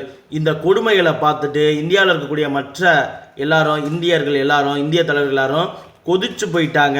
இதன் காரணமாக கவிஞர் ரவீந்திரநாத் தாகூர் என்ன பண்ணுறாரு அப்படின்னு பார்த்தீங்கன்னா அவருக்கு ஆங்கில அரசு வழங்கிய நைட்வுட் பட்டம், சரிங்களா, வீர திருமகன் பட்டத்தை என்ன பண்ணுறாரு? திருப்பி கொடுத்துறாரு. எனக்கு இந்த பட்டம் வேணாம், நீங்கள் என் மக்களை வந்து எந்த விதமான கருணையுமே இல்லாமல் எங்களுடைய மக்களை வந்து நீங்கள் இவ்வளோ கொடூரமான முறையில் சுட்டு கொண்டிருக்கீங்க. அதனால் ஆங்கில அரசு உங்களுடைய அரசு வந்து எனக்கு அளித்த இந்த மரியாதைக்குரிய பட்டம் வந்து எனக்கு வந்து ஒரு அவமான சின்னமாக இருக்குது அப்படின்னு சொல்லி கடிதம் எழுதி அதை திருப்பி தந்துடுவார். காந்தி என்ன பண்ணுவார்னா ஆங்கில அரசு காந்திக்கு கொடுத்த கெய்சர் இ ஹிந்த், சரிங்களா, கெய்சர் இ ஹிந்த், அது மட்டும் இல்லாமல் இன்னும் 2 பதக்கம் இருக்குது. ஜூலு போர் வெள்ளி பதக்கம் அப்படின்ற அது வந்து நம்ம 12th வரும், அங்கே பார்த்துக்கலாம். சரிங்களா, இப்போ இதை ஞாபகம் வச்சுக்கோங்க. கெய்சர் இ ஹிந்த் அப்படிங்கிற பட்டத்தையும் காந்தி திருப்பி தருவார். ரவீந்திரநாத் தாகூர் என்ன பண்ணுவார்? நைட்வுட் பட்டத்தை திருப்பி தருவார். இதையும் டிஎன்பிசியில் கேட்டிருக்காங்க. எந்த நிகழ்வுகளுக்காக ரவீந்திரநாத் தாகூர் அவர்கள் ஆங்கில அரசு தனக்கு வழங்கிய வீர திருமகன் பட்டத்தை நைட்வுட் பட்டத்தை திருப்பி தந்தார் அப்படின்னு சொல்லி கேட்டிருக்காங்க. சரிங்களா, சில இடங்களில் சர்பட்டம் அப்படின்னு சொல்லியும் கொடுத்துருப்பாங்க. ஆனால் இதுதான் வீர திருமகன் பட்டம் தான். சரிங்களா, ஓகே. இப்போ ஜாலியன் வாலாபாக் முடிச்சு. இப்போ கருப்பு சட்டத்துக்கு காந்தி வந்து எழுந்து மக்களை நாடு தழுவிய போராட்டத்துக்கு அழைத்த நாள் வந்து 1990 ஏப்ரல் 6. சரிங்களா, ஏப்ரல் 6. அடுத்து வந்து பார்த்தீங்கன்னா பஞ்சாபில் முக்கியமான 2 உள்ளூர் தலைவர்கள் கைது செய்யப்பட்டது ஏப்ரல் 9. பைசாகி திருநாள் அன்னைக்கு ஜாலியன் வாலாபாக் படுகொலை நடந்தது ஏப்ரல் 13. இந்த 3 தேதியுமே வந்து மறக்கவே கூடாது. ஏன்னா எப்போவுமே தேர்வில் கேட்கக்கூடிய பகுதி தான். சரிங்களா, அடுத்து வந்து பார்த்தீங்கன்னா கிலாபத் இயக்கம். சரிங்களா, கிலாபத் இயக்கம். இந்த கிலாபத் இயக்கம் எப்போது தொடங்கப்பட்டது அப்படின்னு பார்த்தீங்கன்னா 1918 வந்து முதலாவது உலகப் போர் வந்து முடிவுக்கு வருது. முதலாம் உலகப் போர் வந்து 1914 1918 வரைக்கும் நடந்திருக்கும். 1918 இந்த முதலாம் உலகப் போர் முடிஞ்ச உடனே என்ன பண்ணுறாங்கன்னா உலகம் முழுவதுமே இஸ்லாமியர்களுக்கு வந்து மத தலைவராக அறியப்பட்டவர் யாருன்னா கலீஃபா அப்படின்னு சொல்லுவாங்க. கலீஃபா. இப்போ நம்ம ஹிஸ்ட்ரி படிக்கும்போது பார்த்தீங்கன்னா அலாவுதீன் கில்ஜி வந்து கலீஃபாவுக்கு வந்து எனது பல்வேறு இதை அறிவித்து தன்னை வந்து இஸ்லாமிய பேரரசுடைய வலதுகரம் அப்படின்னு சொல்லி அறிவிச்சு விட்டார்லாம் சொல்லுவாங்க. சரிங்களா, அவர் சொன்னாரா? அது நான் ஓகே, கலீஃபா அப்படின்னு சொல்லுவாங்க. சரிங்களா, அதாவது இஸ்லாமிய பேரரசுக்கு வந்து எனது தலைமை அவர் தான் வந்து கலீஃபா. அவர் அந்த கலீஃபா எங்கே இருப்பார் அப்படின்னு பார்த்தீங்கன்னா துருக்கியில் இருப்பார். துருக்கியில் தான் கலீஃபா இருப்பார். அந்த துருக்கியினுடைய அரசியல் தலைவரும் அவர் தான். உலகம் முழுவதுமான இஸ்லாமியர்களுக்கான தலைவர் அவர் தான். அப்போ இந்த முதலாம் உலகப் போரில் துருக்கி பங்கேற்று துருக்கி தோல்வி அடைஞ்சிடும். துருக்கி தோல்வி அடைஞ்சதை அடுத்து என்ன நடக்கும் அப்படின்னு பார்த்தீங்கன்னா கலீஃபா வந்து சிறுமைப்படுத்தப்படுவாங்க. கலீஃபாவின் நிலையானது தாழ்த்தப்படும். அப்போ அந்த கலீஃபாவுக்கு ஆதரவாக இந்தியாவில் வந்து ஒரு இயக்கத்தை இஸ்லாமியர்கள் வந்து தோற்றுவிப்பாங்க. அப்படி கலீஃபாவுக்கு ஆதரவாக தோற்றுவிக்கப்பட்ட இயக்கம் தான் வந்து என்னது? கிலாபத் இயக்கம். இந்த கிலாபத் இயக்கத்தை யார் தொடங்குவாங்க அப்படின்னு பார்த்தீங்கன்னா 2 பிரதர்ஸும் தொடங்குவாங்க. சரிங்களா, அலி சகோதரர்கள் அப்படின்னு ஃபேமஸாக சொல்லுவாங்க. யார் அப்படின்னு பார்த்தீங்கன்னா மௌலானா முகமது அலி மற்றும் மௌலானா சவுக்கத் அலி அப்படின்ற 2 சகோதரர்கள் தான் வந்து இந்த இயக்கத்தை தொடங்கியிருப்பாங்க. காந்தி என்ன பண்ணுறாரு அப்படின்னு பார்த்தீங்கன்னா இந்த கிலாபத் இயக்கத்தை ஆதரிக்கிறார். ஏன் காந்தி இந்த கிலாபத் இயக்கத்தை ஆதரிக்கிறாரு அப்படின்னு பார்த்தீங்கன்னா இந்த கிலாபத் இயக்கத்தை ஆதரிப்பதன் மூலமாக இந்திய தேசிய விடுதலை போராட்டத்தில் இஸ்லாமியர்களையும் இந்துக்களையும் ஒருங்கிணைக்கக்கூடிய ஒரு வாய்ப்பாக காந்தி இதை கருதுகிறாரு. சரிங்களா, இந்த இயக்கத்துக்கு ஆதரவளித்த காந்தியடிகள் இந்த இயக்கத்தை இந்து முஸ்லீம்களை இணைக்கக்கூடிய வாய்ப்பாக கருதுகிறாரு. அதன் காரணமாக என்ன செய்கிறாரு அப்படின்னா 1919 நவம்பர் மாதம், சரிங்களா, தேதி மறக்கக்கூடாது, ஏப்ரல் வரைக்கும் நம்ம பார்த்துறோம். எங்கே ஏப்ரல் வரைக்கும் ஜாலியன் வாலாபாக். அடுத்து வந்தீங்கன்னா நேராக அடுத்து நவம்பர் தான் வரும். 1919 நவம்பர் மாதம் டெல்லியில் கிலாபத் இயக்க மாநாடு நடக்குது. அந்த டெல்லியில் நடைபெற்ற கிலாபத் இயக்க மாநாட்டுக்கு யார் தலைமை வகித்தார் அப்படின்னு பார்த்தீங்கன்னா காந்தியடிகள் தான் தலைமை வகிக்கிறாரு. சரிங்களா, அந்த மாநாடு பார்த்தீங்கன்னா அகில இந்திய கிலாபத் இயக்க மாநாட்டிற்கு அவருங்கிறது யார்? காந்தி தலைமையேற்கிறாரு. அந்த மாநாட்டில் மௌலானா சவுக்கத் அலி இருக்கார் இல்லையா, மௌலானா சவுக்கத் அலி 3 தேசிய முழக்கங்களை முன்வைக்கிறாரு. என்னென்ன அப்படின்னு பார்த்தீங்கன்னா, அல்லாஹு அக்பர், வந்தே மாதரம், இந்து முஸ்லீம் வாழ்க அப்படின்ற 3 தேசிய முழக்கங்களை மௌலானா சவுக்கத் அலி அவர்கள் முன்வச்சு அவருடைய யோசனைகளையுமே காந்தி என்ன பண்ணுறாரு? ஆதரிக்கிறாரு.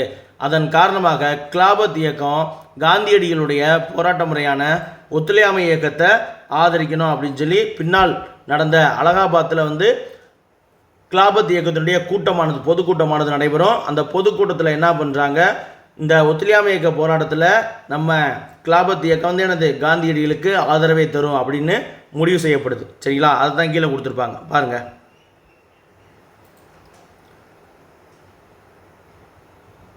பாருங்க, எங்க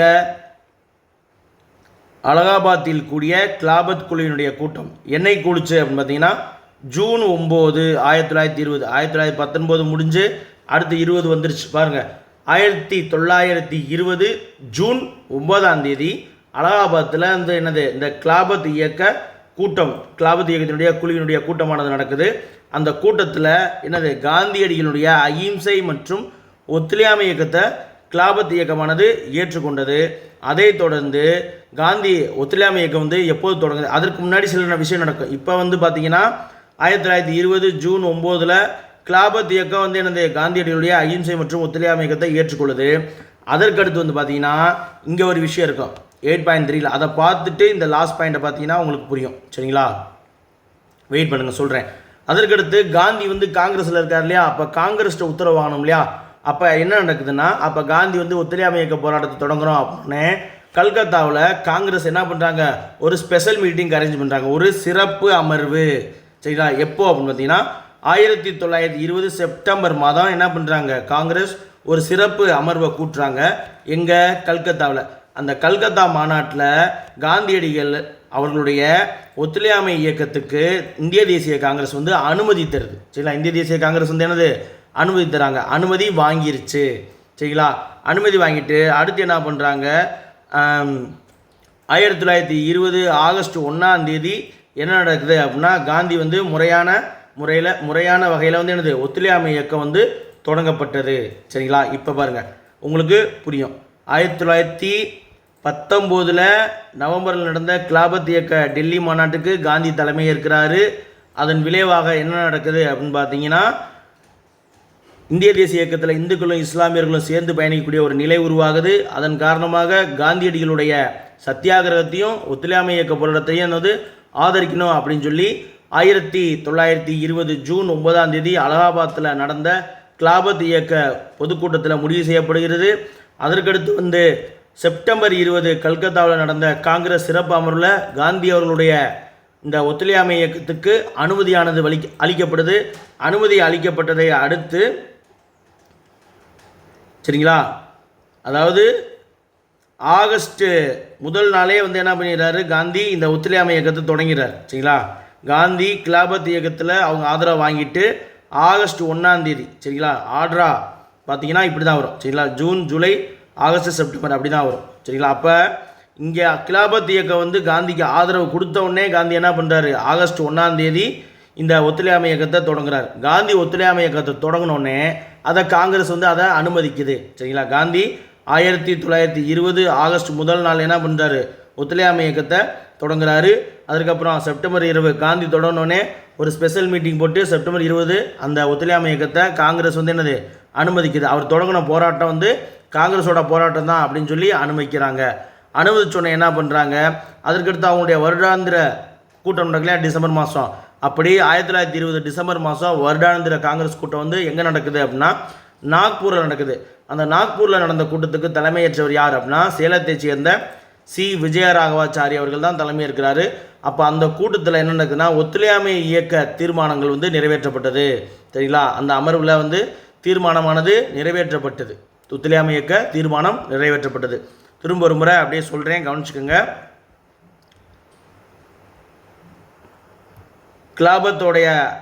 கிலாபத் இயக்க அனுமதியை ஜூன் மாதம் 1920 ஜூன் 9 வாங்குறாங்க. ஜூன் 9 வாங்கினோடனே ஆகஸ்ட் 1 1920 ஆகஸ்ட் 1 ஒத்துழையாமை இயக்கத்தை காந்தி தொடங்கினார். காந்தி ஒத்துழையாமை இயக்கத்தை தொடங்கினோடனே செப்டம்பர் 20 காங்கிரஸ் ஸ்பெஷல் மீட்டிங் போட்டு காந்தியோடைய இந்த ஒத்துழையாமை இயக்கத்தை அனுமதிக்கிறாங்க.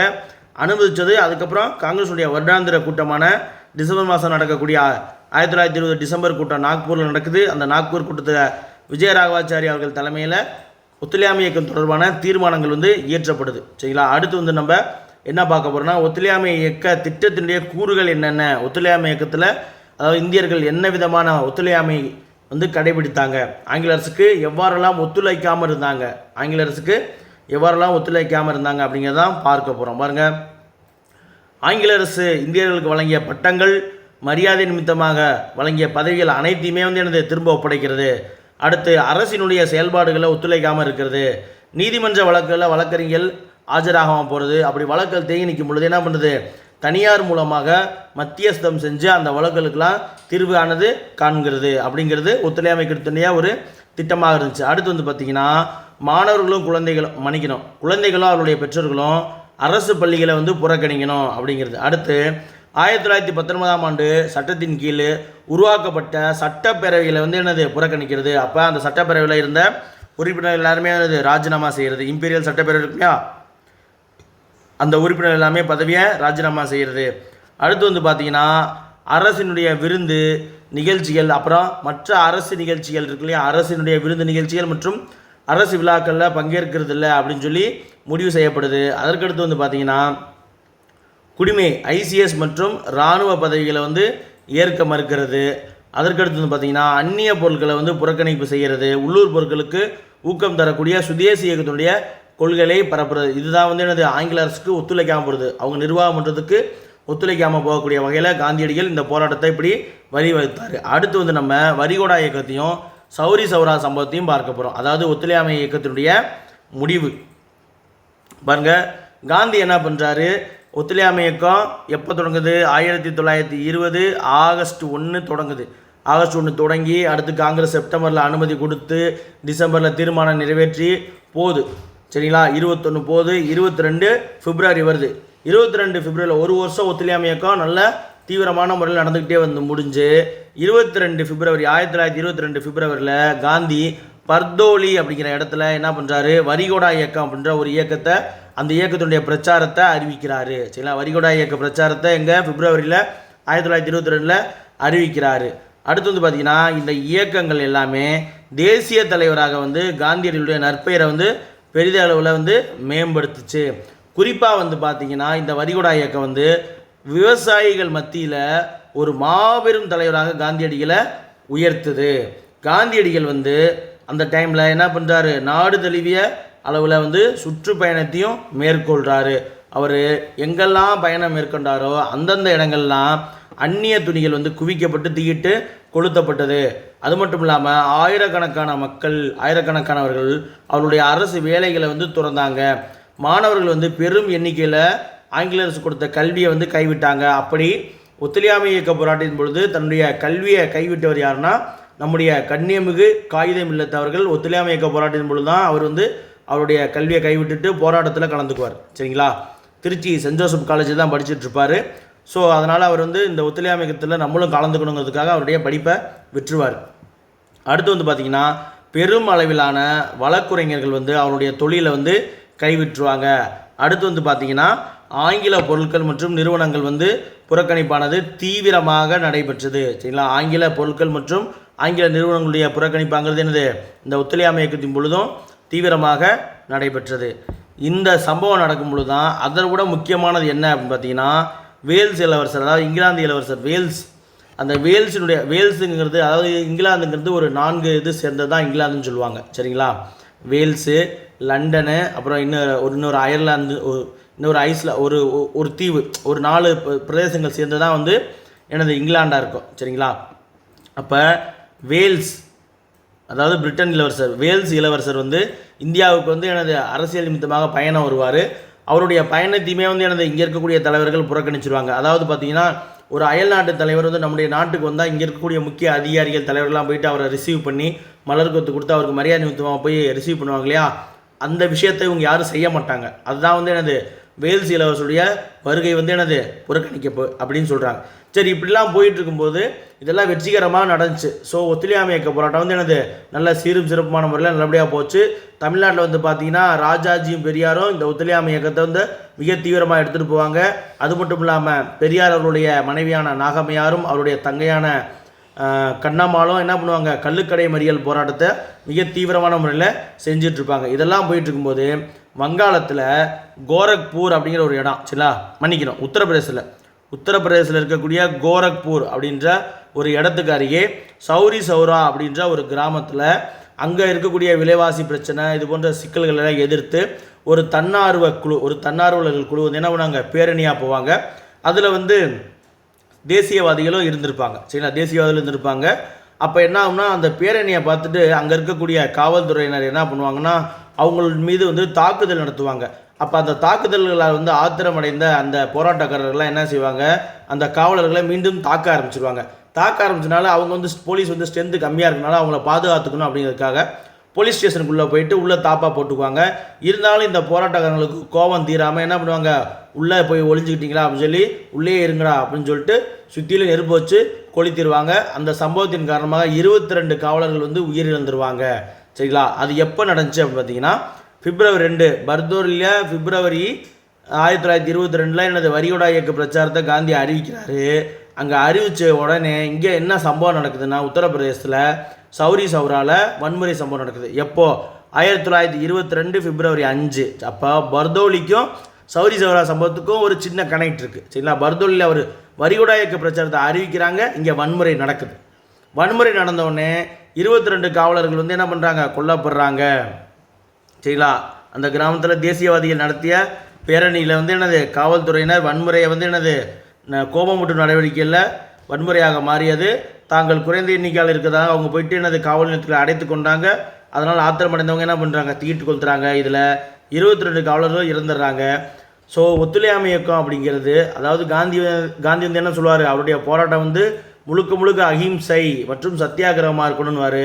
ஆனால் இந்த ஒத்துழையாமை இயக்க போராட்டம் வந்து வன்முறையாக மாறிய காரணத்தால் காந்தி இந்த ஒத்துழையாமை இயக்க போராட்டத்தை உடனடியாக இந்த இயக்கத்தை திரும்ப வாங்கிடுவார். இதை வந்து காங்கிரஸில் சில தலைவர்கள் வந்து ஒரு ஏமாற்றமாக கருதுவாங்க. நேரு, சுபாஷ் சந்திர போஸ் இவங்கெல்லாம் வந்து ஏமாற்றமாக கருதுவாங்க. அப்புறம் அந்த ராஜேந்திர பிரசாத் போன்றவங்களாம் வந்து ராஜாஜி இவங்கெல்லாம் வந்து இது வந்து ஒரு தந்திரமான செயல் அப்படின்னு சொல்லி நினைப்பாங்க. இந்த விஷயம்லாம் நடந்துட்டு அதற்கு அடுத்ததாக வந்து ஒரு சம்பவம் நடக்கும். என்ன அப்படின்னு பார்த்தீங்கன்னா காங்கிரஸ்குள்ளேயே வந்து ஒரு உட்கட்சி தோன்றும். என்ன கட்சி அப்படின்னு பார்த்தீங்கன்னா சுயராஜ்ய கட்சி அப்படின்ற ஒரு கட்சி தொடங்கும். இந்த கட்சியை தொடங்கினவர் யார் அப்படிங்கிறத நம்ம இப்போ பார்ப்போம். பாருங்கள், காங்கிரஸ்லேயே இன்னொரு உட்பிரிவாக சுயராஜ்ய கட்சி காங்கிரஸில் வந்துட்டு என்னது 2 பிரிவு ஏற்பட்டுரும், சரிங்களா. அந்த 2 பிரிவில் ஒரு பிரிவு வந்து அந்த சுயராஜ்ய கட்சி அப்படின்ற ஒரு கட்சியை தொடங்குவாங்க. அந்த கட்சி வந்து 1923 ஜனவரி 1 துவங்கப்படும். இந்த கட்சியை யார் துவங்குவாங்க அப்படின்னு பார்த்தீங்கன்னா மோதிலால் நேரு, ஜவஹர்லால் நேரு அவர்களுடைய தந்தையாரான மோதிலால் நேருவும் தேசபந்து CR தாஸ் அவர்களும் தான் இந்த கட்சியை தொடங்குவாங்க, சரிங்களா. அதுக்கு காரணம் என்ன அப்படிங்கிறத நம்ம இப்போ பார்க்க போகிறோம். இதற்கிடையே வந்து காங்கிரஸ் வந்து என்னது 2ஆ பிரியும். ஒன்று மாற்றத்தை விரும்புவோர்கள், இன்னொன்று மாற்றத்தை விரும்பாதவர்கள். மாற்றத்தை விரும்புவோர்கள்னால் என்ன அப்படின்னு சொல்லி கொடுத்துருக்குவாங்க, பாப்பமா.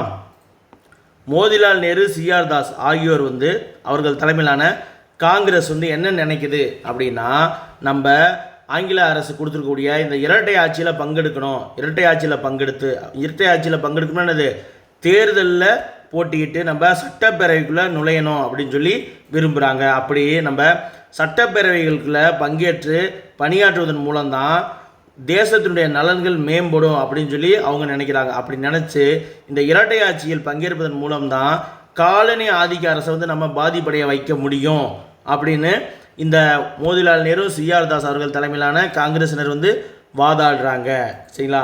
அதனால தான் அவங்க வந்து என்ன பண்ணுறாங்க, சுயராஜ்ய கட்சிங்கிறதையே துவங்குறாங்க. அதே போல் வந்து பார்த்திங்கன்னா இப்போ மாற்றத்தை விரும்புகிறவங்க என்ன சொல்கிறாங்க, நம்ம வந்து இரட்டை ஆட்சியில் பங்கெடுக்கணும். அப்படி நம்ம இரட்டை ஆட்சியில் பங்கெடுப்பதன் மூலமாக என்னது காலனி அரசினுடைய ஆதிக்கத்தை நம்ம வலுவிழக்க செய்ய முடியும். அதே போல் நம்ம சட்டமன்றத்தில் போய் வேலை செய்வதன் மூலமாக தான் நம்முடைய தேசத்தினுடைய நலன்களை மேம்படுத்த முடியும் அப்படின்னு அவங்க சொல்கிறாங்க. அதற்கு மாறாக வந்து பார்த்திங்கன்னா இந்த மாற்றத்தை விரும்பாதவர்கள் இருக்காங்க இல்லையா, இரட்டை ஆட்சியில் பங்கெடுக்கக்கூடாது அப்படின்னு நினைக்கிறவங்க, காந்தியினுடைய காந்தியவாதிகளான அவருடைய கொள்கையை பின்பற்றக்கூடிய காந்தியவாதிகளான வல்லபாய் பட்டேலும் ராஜாஜி உள்ளிட்ட தலைவர்கள் எல்லாருமே காந்தியை தீவிரமாக பின்பற்றுறதுனால அவங்க எல்லாரும் என்ன பண்ணுறாங்க, மாற்றத்தை விரும்பாதவர்களாக இருக்காங்க. அவங்க என்ன நினைக்கிறாங்க, ஆல்ரெடி காந்தியடிகள் கொண்டு வந்த இந்த ஒத்துழையாமை இயக்கத்தையே என்னது ஆங்கில அரசுடன் ஒத்துழையாமை இயக்கத்தை தொடரணும் அப்படின்னு சொல்லி விரும்புகிறாங்க. சரிங்களா, இந்த எதிர்ப்பு இந்த 2 கோஷ்டி மோதலுக்கு இடையில தான் மோதிலால் நேருவும் சிஆர் தாஸும் என்ன செய்கிறாங்க, 1923 ஜனவரி 1 நாள் சுயராஜ்ய கட்சியை தொடங்கினார்கள். இந்த கட்சி பின்னால் காங்கிரஸ் கட்சியினுடைய சிறப்பு அமர்வில், சரிங்களா, பின்னால் இப்போ காங்கிரஸ்குள்ளேயே 2 கோஷ்டியாக பிரிஞ்சு இன்னொரு கட்சியை ஆரம்பிச்சிட்டாங்க. இருந்தாலும் அந்த கட்சி காங்கிரஸ்குள்ளே தான் இருக்குது. அப்போ காங்கிரஸ் என்ன பண்ணுது, சுயராஜ்ய கட்சியை ஒரு ஸ்பெஷல் மீட்டிங்கில் ஒரு சிறப்பு அமர்வில் அங்கீகரிக்கிறாங்க. சரிங்களா, அப்போ இந்த சுயராஜ்ய கட்சி காங்கிரஸ் கட்சியினுடைய சிறப்பு அமர்வில் அங்கீகரிக்கப்பட்டது.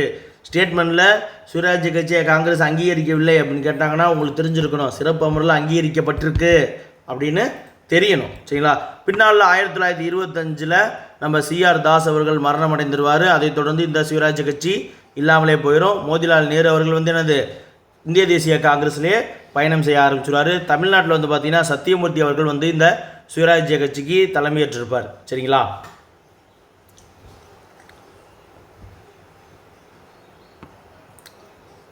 அப்படியே பாருங்க,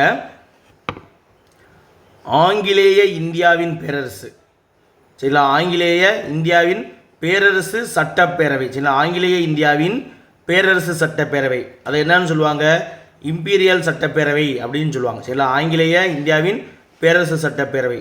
அப்போது இந்த சுயராஜ்ய கட்சியை காங்கிரஸ் அங்கீகரித்ததை தொடர்ந்து இந்த சுயராஜ்ய கட்சியினர் என்ன பண்ணுறாங்க, 1923 நடைபெற்ற மாகாண தேர்தல்களையும் மத்திய அளவில் அதாவது இம்பீரியல் சட்டப்பேரவைகளுக்கு நடைபெற்ற தேர்தல்களையும் என்ன பண்ணுறாங்க, சுயராஜ்ய கட்சியை சேர்ந்தவர்கள் பெரும் அளவில் தேர்ந்தெடுக்கப்படுறாங்க. சுயராஜ்ய கட்சி உறுப்பினர்கள் என்ன பண்ணுறாங்க, பெரும் எண்ணிக்கையில் தேர்ந்தெடுக்கப்படுறாங்க.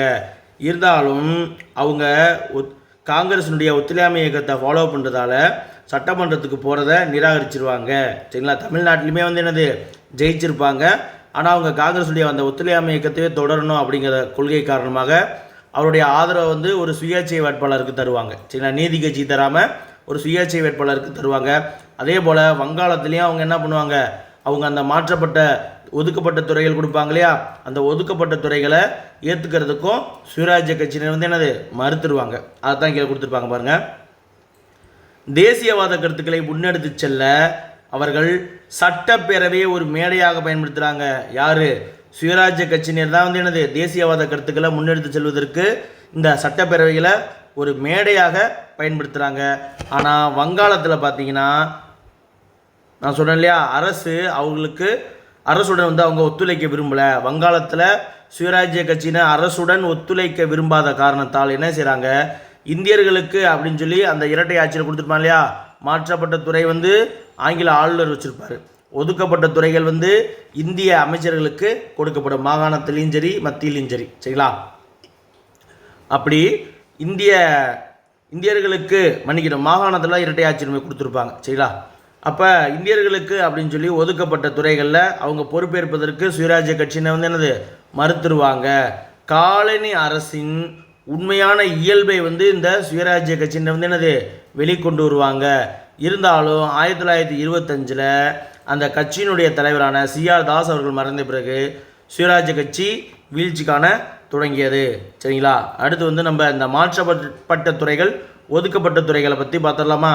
1919 ஆண்டினுடைய இந்திய அரசு சட்டம் தான் எனது இந்தியாவில் இரட்டை ஆட்சி, மாகாணத்தில் இரட்டை ஆட்சி அப்படிங்கிறத அறிமுகமானது செய்யப்பட்டது. இதன் மூலமாக பார்த்தீங்கன்னா மாகாண அரசினுடைய அதிகாரங்கள் அப்போ இரட்டை ஆட்சிங்கிறது இங்கே மாகாணத்தில் தான் செயல்படுத்தப்பட்டது. அப்போ மாகாண அரசினுடைய அதிகாரங்கள் இரண்டாக பிரிக்கப்படுது. ஒன்று ஒதுக்கப்பட்ட துறைகள், மற்றொன்று மாற்றப்பட்ட துறைகள். சரிங்களா, ஒதுக்கப்பட்ட துறைகள் மாற்றப்பட்ட துறைகள் அப்படின்னு சொல்லி இரண்டு வகையாக மாகாண அரசுடைய அதிகாரங்களை பிரிக்கிறாங்க. அப்போ அந்த இப்போ பார்த்துடலாமா, பிரிச்சிடுறாங்க. என்னென்னலாம் அந்த துறைகள் கீழே வருது அப்படின்னு பார்த்தீங்கன்னா, நிதி, பாதுகாப்பு, டிஃபென்ஸு, ஃபினான்ஸு, போலீஸு, காவல்துறை, அடுத்து ஜுடிஷரி நீதித்துறை, ரெவன்யூ நில வருவாய் மற்றும் நீர்ப்பாசனம். சரிங்களா, இது எல்லாமே ஆங்கிலேயர்கள் வசம், சரிங்களா, அதாவது ஆளுநர்கிட்ட இருக்கும், ஆங்கிலேயர் வசம் ஒதுக்கப்பட்டது, சரிங்களா. ஆங்கிலேயர் வசம் என்னது, ஒதுக்கப்பட்டது. அப்போ ஆங்கிலேயர்கிட்ட இருந்ததை ஒதுக்கப்பட்ட துறைகள் அப்படின்னு சொல்கிறாங்க. அடுத்து மாற்றப்பட்ட துறைகள். இந்த மாற்றப்பட்ட துறைகள்ங்கிறது தான் வந்து என்னது, இந்தியர்கள்ட்ட கொடுத்தாங்க. இந்த மாற்றப்பட்ட துறைகள் என்னென்னலாம் இருந்துச்சு, அதாவது மக்களுக்கு நல்லது செய்யக்கூடிய எல்லாத்தையுமே வந்து என்னது அவன் கொடுத்துருவான். என்னது, உள்ளாட்சி, சரிங்களா, கல்வி, பொது சுகாதாரம், பொதுப்பணி, வேளாண்மை, வனங்கள் மற்றும் மீன்வளத்துறை, இது எல்லாமே வந்து என்னது மாற்றப்பட்ட துறைகளாக ஒதுக்கி இந்திய அமைச்சருடைய கட்டுப்பாட்டின் கீழ் விடப்பட்டது. பின்னால் 1935 தான் வந்து என்னது இந்தியாவில் மாகாணங்களில் சுய ஆட்சி அப்படிங்கிறது அறிமுகம் செய்யப்படுது. சுயாட்சி அறிமுகம் செய்யப்பட்ட பின்பு இந்த இரட்டை ஆட்சி முறையானது என்னது ஒழிக்கப்பட்டுருச்சு, சரிங்களா. அதற்கடுத்து வந்து நம்ம காந்தியடிகளுடைய ஆக்கப்பூர்வ திட்டத்தை பார்க்க போகிறோம். சௌரி சௌரா சம்பவம் நடந்ததுக்கப்புறம் காந்தி என்ன நினைக்கிறாரு அப்படின்னு சொல்லி பார்த்தீங்கன்னா, ஆர்வலர்களும் மக்களும் வந்து அகிம்சை போராட்டம் பற்றி, சரிங்களா, அதாவது போராட்டத்தில் ஆர்வமாக இருக்கவங்களும் மக்களுக்கும் அகிம்சை போராட்டம் பற்றிய பயிற்சியை வந்து அவங்க மேற்கொள்ளணும் அப்படின்னு சொல்லி நினைக்கிறார். அதனால் அதன் ஒரு பகுதியாக என்ன செய்கிறாருன்னா, காதி இயக்கம் மேம்பாடு, சரிங்களா, இதன் ஒரு பகுதியாக எது இந்த அகிம்சை குறித்த பயிற்சியினுடைய ஒரு பகுதியாக காந்தி காதி இயக்க மேம்பாடு, இந்து முஸ்லீம் ஒற்றுமை, அதுக்கப்புறம் தீண்டாமை ஒழிப்பு, இந்த விஷயங்களில் கவனம் செலுத்துகிறாரு. அப்போது அவர் காங்கிரஸ்காரர்கள்ட்ட என்ன சொல்கிறாருன்னா, உங்கள் மாவட்டங்களுக்கு செல்லுங்கள், கதர், இந்து முஸ்லீம் ஒற்றுமை, தீண்டாமை ஒழிப்பு ஆகியன பற்றி செய்திகளை வந்து மக்கள்கிட்ட பரப்புங்க அப்படின்னு சொல்கிறாரு. அடுத்து இளைஞர்களை வந்து ஒன்று திரட்டி அவர்களை சுயராஜ்யத்தின் உண்மையான தூண்களாக உருமாற்றுங்கள் அப்படின்னு சொல்லி காந்தி என்ன பண்ணுறாரு, காங்கிரஸ்காரர்களுக்கு அறிவுறுத்துறாரு. அதை தொடர்ந்து தான் காங்கிரஸ் உறுப்பினர்கள் அனைவருமே கதர் உடுப்பதை வந்து அவர் கட்டாயமாக்குறாரு. அடுத்து வந்து பார்த்திங்கன்னா அகில இந்திய நெசவாளர் அமைப்பு அப்படின்ற ஒரு அமைப்பு இந்த காதி இயக்க மேம்பாட்டை தொடர்ந்து தான் உருவாக்கப்பட்டது, சரிங்களா. அதற்கடுத்து வந்து பார்த்திங்கன்னா சைமன் குழு அப்படின்ற ஒரு குழுவை பற்றி நம்ம பார்க்க போகிறோம். ஓகே, அடுத்து நம்ம சைமன் குழு புறக்கணிப்பு பார்க்கலாமா. பாருங்கள், இந்த சைமன் குழு இருக்கு இல்லையா, சைமன் குழு வந்து எதற்காக அமைக்கப்பட்டது அப்படின்னு சொல்லி பார்த்தீங்கன்னா 1919ஆம் ஆண்டு இந்திய அரசு சட்டம் இருக்கு இல்லையா, அதாவது மாண்டேகு செம்ஸ்போர்டு சீர்திருத்தம் வாயிலாக தான் இந்த இந்திய அரசு சட்டம் இயற்றப்பட்டு இரட்டை ஆட்சி முறை அறிமுகப்படுத்தப்பட்டிருக்கோம். அப்போவே என்ன சொல்லியிருப்பாங்கன்னா, 10 ஆண்டுகள் கழித்து இந்தியாவுடைய அரசியல் சாசன சீராய்வு சீர்திருத்தங்கள் செய்கிறது தொடர்பாக குழு அமைத்து இந்தியாவில் வந்து அந்த 1919 இயற்றப்பட்ட சட்டங்கள்லாம் எவ்வாறு செயல்படுத்தப்படுது, அதில் மாற்றங்கள் செய்யணும்னா அதெல்லாம் செய்யணுங்கிறதுக்காக 10 ஆண்டுகள் கழித்து ஒரு குழு அமைச்சு அதை சீராய்வு செய்வோம் அப்படின்னு சொல்லியிருப்பாங்க. அதன்படி 1919 சட்டத்தை அடுத்து 10 ஆண்டுகள் 1929 தான் அமைக்கணும் இந்த குழு. ஆனால் இந்த குழுவை 1927 அமைச்சிருவாங்க. என்ன காரணத்துக்காக அமைப்பாங்க அப்படின்னு பார்த்தீங்கன்னா, பிரிட்டனில் வந்து பொது தேர்தல் வரக்கூடிய சூழ்நிலை இருந்த காரணத்தால் 2 வருஷத்துக்கு முன்னாடியே இந்த அரசியல் சாசன சீர்திருத்தங்களுக்கான சட்டப்பூர்வ ஆணையத்தை அமைச்சிருவாங்க, சரிங்களா. சரி, பார்த்துடலாம். இப்போ நவம்பர் 8, சரிங்களா, நவம்பர் 8, 1927 ஆங்கில அரசு என்ன செய்கிறாங்கன்னா, இந்திய அரசியல் சாசன சீர்திருத்தங்களுக்கான இந்திய சட்டப்பூர்வ ஆணையத்தை வந்து என்னது நியமிப்பதாக ஆங்கில அரசு அறிவிக்கிறாங்க, சரிங்களா. அப்போ இந்திய அரசியல் சாசன சீர்திருத்தங்களுக்கான இந்திய சட்டப்பூர்வ ஒரு ஆணையத்தை நியமிப்பதாக எப்போ 1928 நவம்பர் 8 அறிவிக்கிறாங்க. அந்த நாள் அந்த ஆணையமானது தோற்றுவிக்கப்படுது. அந்த ஆணையத்துக்கு தலைமையேற்றவர் யார் அப்படின்னு பார்த்தீங்கன்னா, அவருடைய பெயர் வந்து சர் ஜான் சைமன் அப்படிங்கிறவர் தான் அந்த ஆணையத்தை தலைமையேற்று நடத்தியிருப்பார். இந்த ஆணையத்தில் வந்து பார்த்திங்கன்னா 7 உறுப்பினர்கள் வந்து இடம்பெற்றிருப்பாங்க, சரிங்களா. இந்த ஆணையத்துக்கு சைமன் அப்படிங்கிறவர் தலைமையேற்ற காரணத்தால் இந்த குழு இந்தியாவில் பொதுவாக சைமன் குழு அப்படின்னு தான் அழைக்கப்பட்டது. இந்த ஆணையத்தில் இருந்த 7 உறுப்பினர்களில் ஒரு உறுப்பினர் கூட இந்தியர்கள் இல்லை. அதன் காரணமாக இந்தியர்கள் வந்து என்னது கோபமடைகிறாங்க. இந்தியாவுக்கான அரசியல் சாசன சீர்திருத்தங்களில் இந்தியர்கள் பங்கெடுக்காமல் இருக்கிறது எப்படி, அப்போ இந்தியாவுக்கான அரசியல் சாசனத்தை எழுதுறதுக்கு இந்தியர்களுக்கு வந்து தகுதி இல்லையா அப்படின்னு சொல்லி கோபமடைந்து இந்தியர்கள் அனைவருமே நாடு தழுவிய அளவில் இந்த சைமன் குழு வரும் பொழுது அந்த சைமன் குழுவை எதிர்த்து போராட்டங்கள் வந்து செய்வாங்க, சரிங்களா. அதுதான் வந்து பார்க்க போகிறோம். பாருங்க, இந்தியர்கள் எவரும் இடம்பெறாமல் அனைவரும் வெள்ளையர்களாக இந்த சைமன் குழுவில் இடம்பெற்றிருந்தாங்க. இந்திய ஒருவர் கூட உறுப்பினராக இல்லாத காரணத்தால் இந்தியர்கள் வந்து என்னது ஆத்திரமும் அவமானமும் அடைஞ்சிட்டாங்க, எங்களுக்கு தகுதி இல்லையா அப்படின்ட்டு. அப்போ தங்களுடைய அரசியல் சாசனத்தை நிர்ணயிக்க தங்களுக்கு உரிமை இல்லாத நிலையை கண்டு இந்தியர்கள் வந்து என்னது கொதித்து எழுந்துட்டாங்க. அதன் காரணமாக இந்தியாவில் இருந்த முக்கியமான 2 அரசியல் கட்சிகளான காங்கிரஸ் மற்றும் முஸ்லீம் லீக் உள்ளிட்ட அனைத்து இந்திய பிரிவுகளுமே வந்து இந்த சைமன் குழுவை எதிர்க்கணும் அப்படின்னு சொல்லி முடிவு செய்கிறாங்க. இந்த குழு எங்கெல்லாம் போகுதோ அங்கே எல்லாமே ஆர்ப்பாட்டங்களும் கருப்பு கொடி ஏந்தி சைமனே திரும்பி போ அப்படின்னு சொல்லி முழக்கங்களும் போராட்டங்களும் பெருமளவில் நடத்தப்படுது. அப்படி பஞ்சாபில் இருக்கக்கூடிய லாகூரில் நடைபெற்ற சைமன் எதிர்ப்பு போராட்டத்தில் லாலா லஜபதி ராய் அவர்கள் கலந்து கொண்டிருப்பார். அந்த கூட்டத்தில் காவல்துறையினர் நடத்திய தடியடியில் லாலா லஜபதி ராய் அவர்கள் கடுமையான காயமுற்று பின்னாளில் மரணம் அடைந்துருவார். அதை தொடர்ந்து அந்த மரணத்திற்கு எதிராகத்தான் நம்ம பகத்சிங் அவர்கள்லாம் வந்து என்னது வன்முறையை கையில் எடுப்பாங்க. சரிங்களா? காவல்துறையினர் கொடூரமாக அந்த போராட்டக்காரர்கள்லாம் தாக்கப்பட்டாங்க. அவ்வாறு நடந்த ஒரு கடுமையான தாக்குதலில் லாலா லஜபதி ராய் வந்து மிக மோசமாக காயமடைந்து பின்னர் சில நாட்களில் உயிரிழந்திருப்பார். சரிங்களா? அப்போ லாலா லஜபதி ராய் இறப்பதற்கு காரணமாக நடந்த நிகழ்வு எது? சைமன் போராட்டத்தின் பொழுது நடத்தப்பட்ட தடியடி தான். அதே போல் தமிழ்நாட்டில் வந்து இங்கே சத்தியமூர்த்தி தலைமையில் வந்து எனது சைமன் எதிர்ப்பு குழு அப்படின்னு சொல்லி ஒரு குழுவானது அமைக்கப்பட்டிருக்கும். சரிங்களா? அடுத்து வந்து இந்த சைமன் எதிர்ப்பு போராட்டத்தை அடுத்து வந்து நம்ம நேரு அறிக்கை பற்றி பார்க்க போகிறோம். சரிங்களா? ஏன்னா சைமன் குழுவில் வந்து இந்திய அரசியல் சாசனத்தை சீர்திருத்தத்துக்கு இந்தியர்களுக்கு தகுதி இல்லை அப்படின்னு சொல்லி வெள்ளையர்களாக இருக்காங்க. அப்படிங்கிறனால இந்தியர்களுக்கான அரசியல் சாசனத்தை இந்தியர்களே எழுதணும் அப்படிங்கிறதுக்காக இந்தியாவில் இருக்கக்கூடிய அனைத்து கட்சிகளும் சேர்ந்து ஒரு கூட்டம் போட்டு என்ன பண்ணுறாங்க, இந்தியர்களுக்கான அரசியல் சாசனத்தை இந்தியர்களே எழுதணும். அதற்காக என்ன பண்ணுறீங்க, நீங்கள் ஒரு வரைவு திட்டத்தை வகுத்து கொடுங்க அப்படின்னு சொல்லி ஜவஹர்லால் நேருனுடைய அப்பாவான மோதிலால் நேரு அவர்கள்ட்ட அனைத்து கட்சி கூட்டம் வந்து சொல்லுவாங்க. அதுதான் வந்து அந்த அறிக்கையை தான் நேரு அறிக்கை அப்படின்னு சொல்லுவாங்க. அப்போ இந்தியாவில் இருந்த பல்வேறு அரசியல் கட்சிகளை சைமன் குழு வந்து என்னது சைமன் குழு புறக்கணிப்பு ஒன்றிணைச்சிருச்சு. இது வந்து ஒரு நல்ல விஷயமாயிருச்சு. அப்போ சைமன் குழு சில முன்மொழிவுகள் கொடுத்துருப்பாங்க இல்லையா, அந்த முன்மொழிவுகளுக்கு மாற்றாக இந்தியாவுக்கு அப்படின்னு சொல்லி அரசியல் சாசனம் உருவாக்குவதை குறிக்கோளாக கண்டு எப்போ 1928 ஒரு அனைத்து கட்சி மாநாடு நடைபெற்றது. சரிங்களா? அப்போ அனைத்து கட்சி மாநாடு, நேரு அறிக்கை, இது ரெண்டுமே வந்து என்னது 1928 அந்த மாநாடானது நடைபெற்றது. அதில் இந்தியாவுக்கு அரசியல் சாசனத்தை உருவாக்கணும் அப்படின்னு சொல்லி அதனுடைய அடிப்படையில் அரசியல் சாசன வரைவுக்காக ஒரு திட்டம் வகுக்கணும் அப்படின்னு சொல்லிட்டு திட்டம் வகுக்க மோதிலால் நேரு தலைமையில் ஒரு குழு போடுறாங்க, ஒரு கமிட்டி போடுறாங்க. அந்த கமிட்டியினுடைய அறிக்கையை தான் என்ன சொல்கிறாங்க, நேரு அறிக்கை அப்படின்னு சொல்கிறாங்க. அந்த நேரு அறிக்கையில் என்னென்ன விஷயங்கள் பரிந்துரைக்கப்பட்டது, இந்தியாவுக்கான ஒரு அரசியல் சாசனம் அரசியல் சாசனம் எழுதணும், அப்போ அதற்கு நம்ம என்னெல்லாம் செய்யணும். சரிங்களா? இந்தியாவுக்கான அரசியல் சாசனத்தை என்னது வகுக்கணும் நம்மளேன்னு. அப்போ அதற்கு நம்ம என்னென்ன செய்யணும், அதற்கான வரைவு திட்டம் இருக்கு இல்லையா. அரசியல் சாசனம் எழுதணும்னா சும்மா எழுத முடியாதுல்ல, அதுக்கு நம்ம முன்னாடி என்னென்ன செய்யணும் அப்படிங்கிற விஷயங்களை தான் இந்த நேரு அறிக்கையில் குறிப்பிட்டிருப்பாங்க. அப்படி பார்த்தீங்கன்னா இந்த விஷயங்களெல்லாம் எடுத்துகிட்டு போய் திருப்பி அங்கே இருக்கக்கூடிய வைஸ்ராய்ட்ட கொடுப்பாங்க. சரிங்களா? இந்த விஷயங்கள்லாம் எங்களுக்கு வந்ததுன்னா இந்தியனுடைய அரசியல் சாசனத்தை நாங்களே எழுதிக்குவோம் அப்படின்னு. அப்போ தான் வந்து இந்திய தேசிய காங்கிரஸில் ஜவஹர்லால் நேரு, சுபாஷ் சந்திர போஸ் எல்லாம் இருப்பாங்க.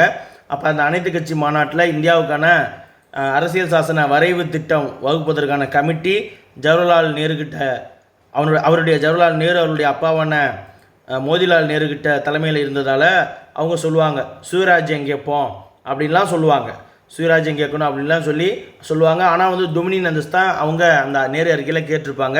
இப்போ நம்ம அந்த நேரு அறிக்கையில் பரிந்துரை செய்யப்பட்ட விஷயங்களை பார்ப்போமா? பாருங்கள், இந்தியாவுக்குன்னு நீங்கள் டொமினியன் அந்தஸ்து கொடுங்க, தன்னாட்சி அந்தஸ்து கொடுங்க அப்படின்னு சொல்லி கேட்பாங்க.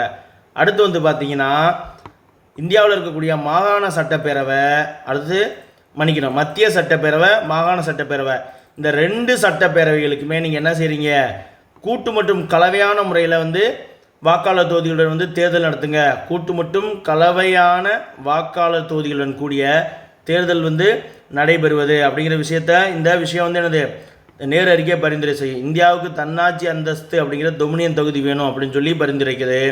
அடுத்து மத்திய சட்டப்பேரவை மற்றும் மாகாண சட்டப்பேரவைகளுக்கு கூட்டு மற்றும் கலவையான வாக்காளர்கள், சரிங்களா, கூட்டு மற்றும் கலவையான வாக்காளர் தொகுதிகளுடன் தேர்தலை வந்து நம்ம நடைபெறுவது, தேர்தல் நடத்துவது அப்படிங்கிற விஷயத்தை பரிந்துரைக்குது.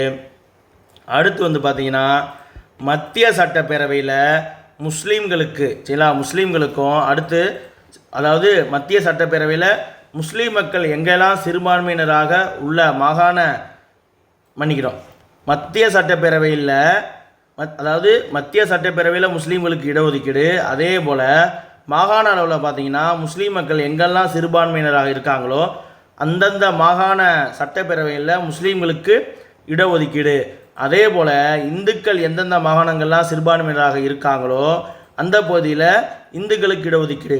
அப்படி பார்த்தீங்கன்னா இந்துக்கள் வந்து எங்கே சிறுபான்மையினராக இருக்காங்க பார்த்தீங்கன்னா வடமேற்கு எல்லை மாகாணத்தில் இந்துக்கள் சிறுபான்மையினராக இருப்பாங்க, அவங்களுக்கு வந்து என்னது இடஒதுக்கீடு தரணும் அப்படின்னு சொல்லி இந்த நேரு அறிக்கையை சொல்லுது.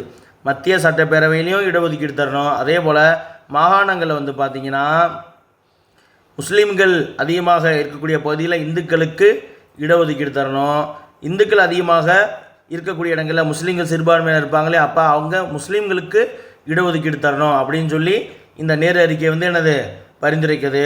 அதோட வந்து பொது வாக்களிப்பு முறையும் அடிப்படை உரிமைகளும் வழங்கப்படணும் அப்படின்னு சொல்லி நேரு அறிக்கை வந்து குறிப்பிடுது. இந்த விஷயத்தில் சில பேச்சுவார்த்தைகள் நடக்குது. அந்த பேச்சுவார்த்தைகளின் முடிவாக தான் என்னது இந்தியா பாகிஸ்தான் பிரிவினை அப்படிங்கிற விஷயமே எடுக்க ஆரம்பிக்குது. இப்போ அதை பார்ப்போமா. மத்திய சட்டப்பேரவையில் இடஒதுக்கீடு வழங்குறது குறித்து முகமது அலி ஜின்னா, சரிங்களா, முகமது அலி ஜின்னா அவர்கள் முஸ்லீம் லீக்கில் ஒரு தலைவராக இருந்த முகமது அலி ஜின்னா அவர்கள் என்ன பண்ணுறாரு, ஒரு சட்ட திருத்தத்தை கொண்டு வராரு.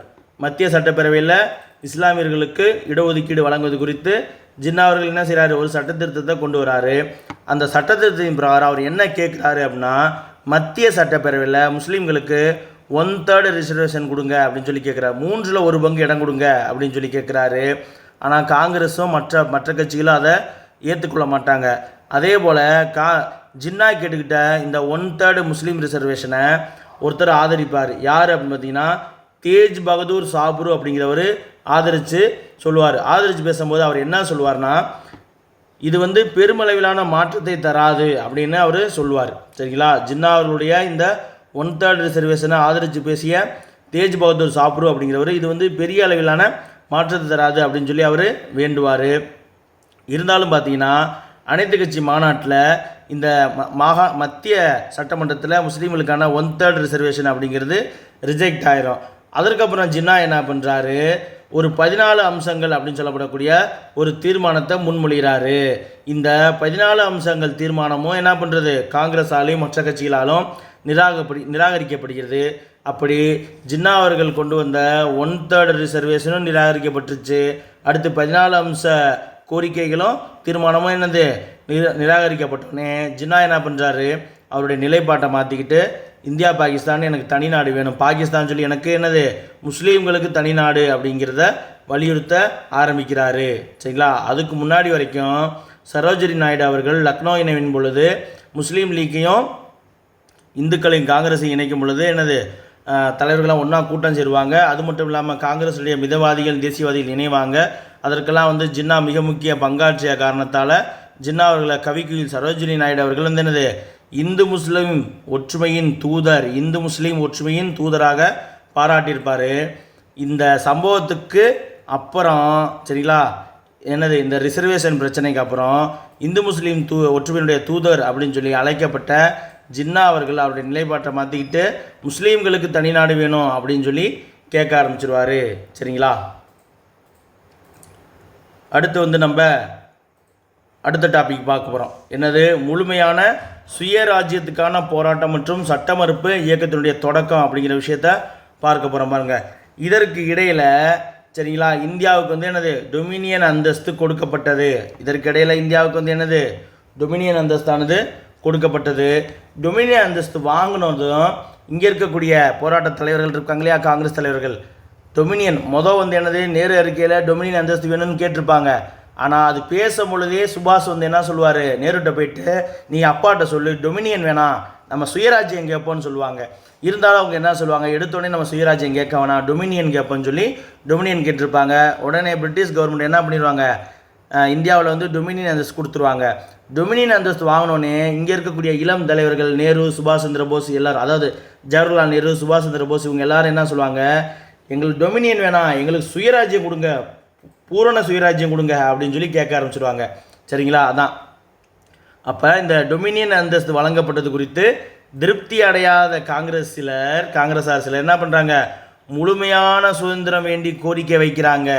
முழுமையான சுதந்திரம் வேண்டி கோரிக்கை வச்சு அவங்க 1928 அனைத்து கட்சி, அதுக்கப்புறம் காங்கிரஸ் மாநில அப்போவே வந்து இது தொடர்பான பிரச்சனைகளை அவங்க எழுப்புனதன் காரணமாக என்ன சொல்லுவாங்க, இந்த சோசியலிசவாதிகளையும் இந்த இளம் தலைவர்களையும் சமாளிக்கணும் அப்படிங்கிறதுக்காக காங்கிரஸ் என்ன சொல்லுது, அடுத்த ஆண்டு எப்போது 1928 மாநாட்டில் சொல்கிறாங்க என்னன்னு, அடுத்த ஆண்டு 1929 நடக்க போகிற காங்கிரஸ் மாநாட்டுக்கு இளைஞர்களில் ஒருவர் தான், சரிங்களா, சோசியலிசவாதிகளில் ஒருவரான ஜவஹர்லால் நேரு அவர்கள் தலைமை ஏற்பார், இளைஞர்கள்ட்ட நாங்கள் பொறுப்பை கொடுத்துட்றோம்ப்பா அப்படின்னு சொல்லுவாங்க. அதன் அடிப்படையில் 1929 டிசம்பர் மாதம் காங்கிரஸினுடைய வருடாந்திர மாநாடு எங்கே நடக்குது, லாகூரில் நடக்குது.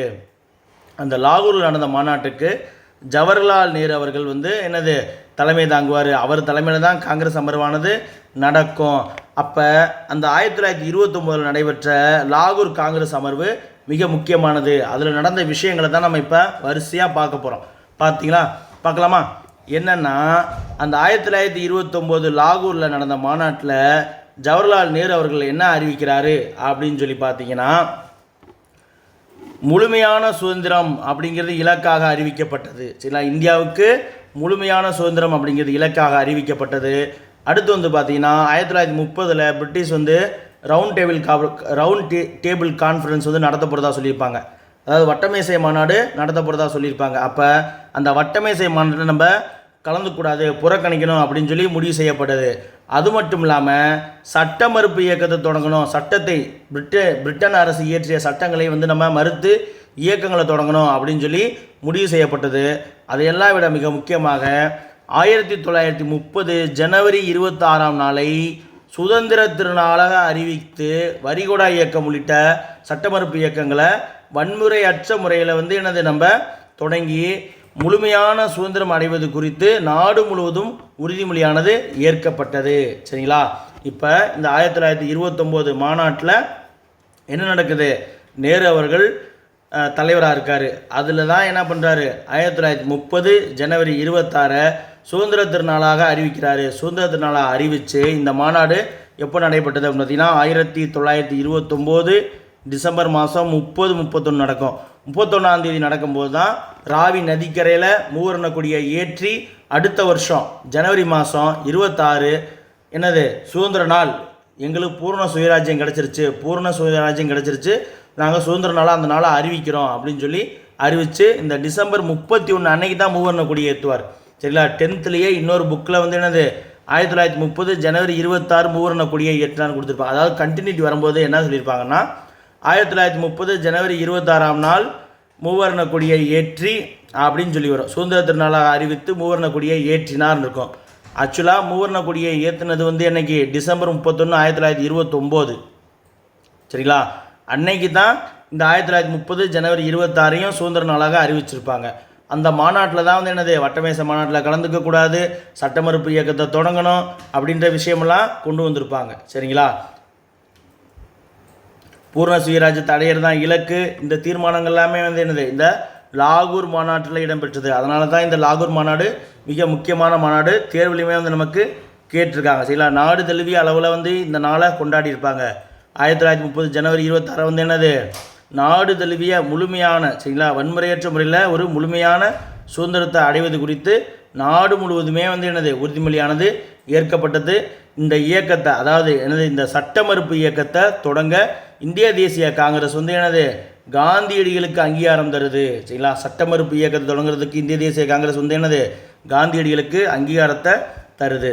அடுத்து வந்து பார்த்திங்கன்னா நேரடியாக நம்ம வந்து அதை அடுத்து சட்ட மறுப்பு இயக்கத்தை காந்தியடிகள் தொடங்குறாரு. அப்படி பார்த்தீங்கன்னா பிரிட்டன் வந்து என்ன பண்ணியிருப்பாங்க, இந்தியாவில் உப்பு அள்ளுறதுக்கு தடை விதித்து சட்டம் போட்டிருப்பாங்க. அந்த சட்டத்தை மீறது தான் வந்து என்னது காந்தி செய்வார். சரிங்களா? பார்த்தீங்கன்னா 1930 ஜனவரி 31 அந்த நாளுக்குள்ளே வந்து நிறைவேற்ற வேண்டும் அப்படின்னு சொல்லி காலக்கெடுவுன்னு அரசு பிரதிநிதி இர்வின் பிரபுக்கு கோரிக்கைகள் அடங்கிய மனு ஒன்று கொடுப்பார். இந்த 1929 மாநாட்டில் தீர்மானங்கள்லாம் நிறைவேற்றினாங்கல்ல, அந்த தீர்மானங்களை எல்லாத்தையும் சரிங்களா ஜனவரி 31 1930க்குள்ளே ஆங்கில அரசு வந்து என்னது நிறைவேற்றி தரணும் அப்படின்னு சொல்லிட்டு அப்போதைய அரச பிரதிநிதியாக இருந்த இர்வின் பிரபு கிட்ட மனுவை தர்றாங்க. சரிங்களா, மனுவை தர்றாங்க. அதாவது என்ன சொல்கிறாங்க, காந்திகிட்ட இந்த விஷயத்த சொன்னோடனே காந்தி என்ன சொல்கிறாரு, ஓகே நீங்கள் 1929 காங்கிரஸ் மாநாட்டில் கொண்டு வந்த தீர்மானத்தை எல்லாத்தையும் நம்ம வைஸ்ராய்கிட்ட கொடுப்போம். வைஸ்ராய் அதுக்கு அனுமதி தரலைன்னா நான் வந்து இந்த பூர்ண சுயராஜ்யத்தை கெட்டு போராடுறேன் அப்படின்னு சொல்லி காந்தி வந்து யங் லீடர்ஸாக இருந்த நேருட்டியோ சுபாஷ் போன்ற தலைவர்கிட்ட சொல்கிறாரு. அதை அடிப்படையாக வச்சு தான் என்னது அரச பிரதிநிதிக்கு இந்த 1930 ஜனவரி 31 காலக்கெடுவாக தர்றாங்க.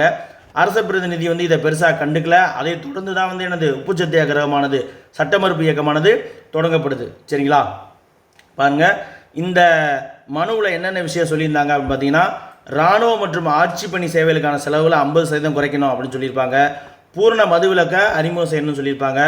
அனைத்து அரசியல் கைதிகளையும் வந்து என்னது விடுதலை செய்யணும் அப்படின்னு சொல்லியிருப்பாங்க. அடுத்து நில வருவாயை வந்து என்னது 50% குறைக்கணும்னு சொல்லியிருப்பாங்க. உப்பு வரியை வந்து ரத்து செய்யணும்னு சொல்லியிருப்பாங்க. இது எதுவுமே வந்து என்னது அரசு பிரதிநிதி கண்டுக்க மாட்டார். அதன் காரணமாக காந்தியடிகள் தனது புகழ்பெற்ற தண்டி யாத்திரையை வந்து தொடங்குறாரு.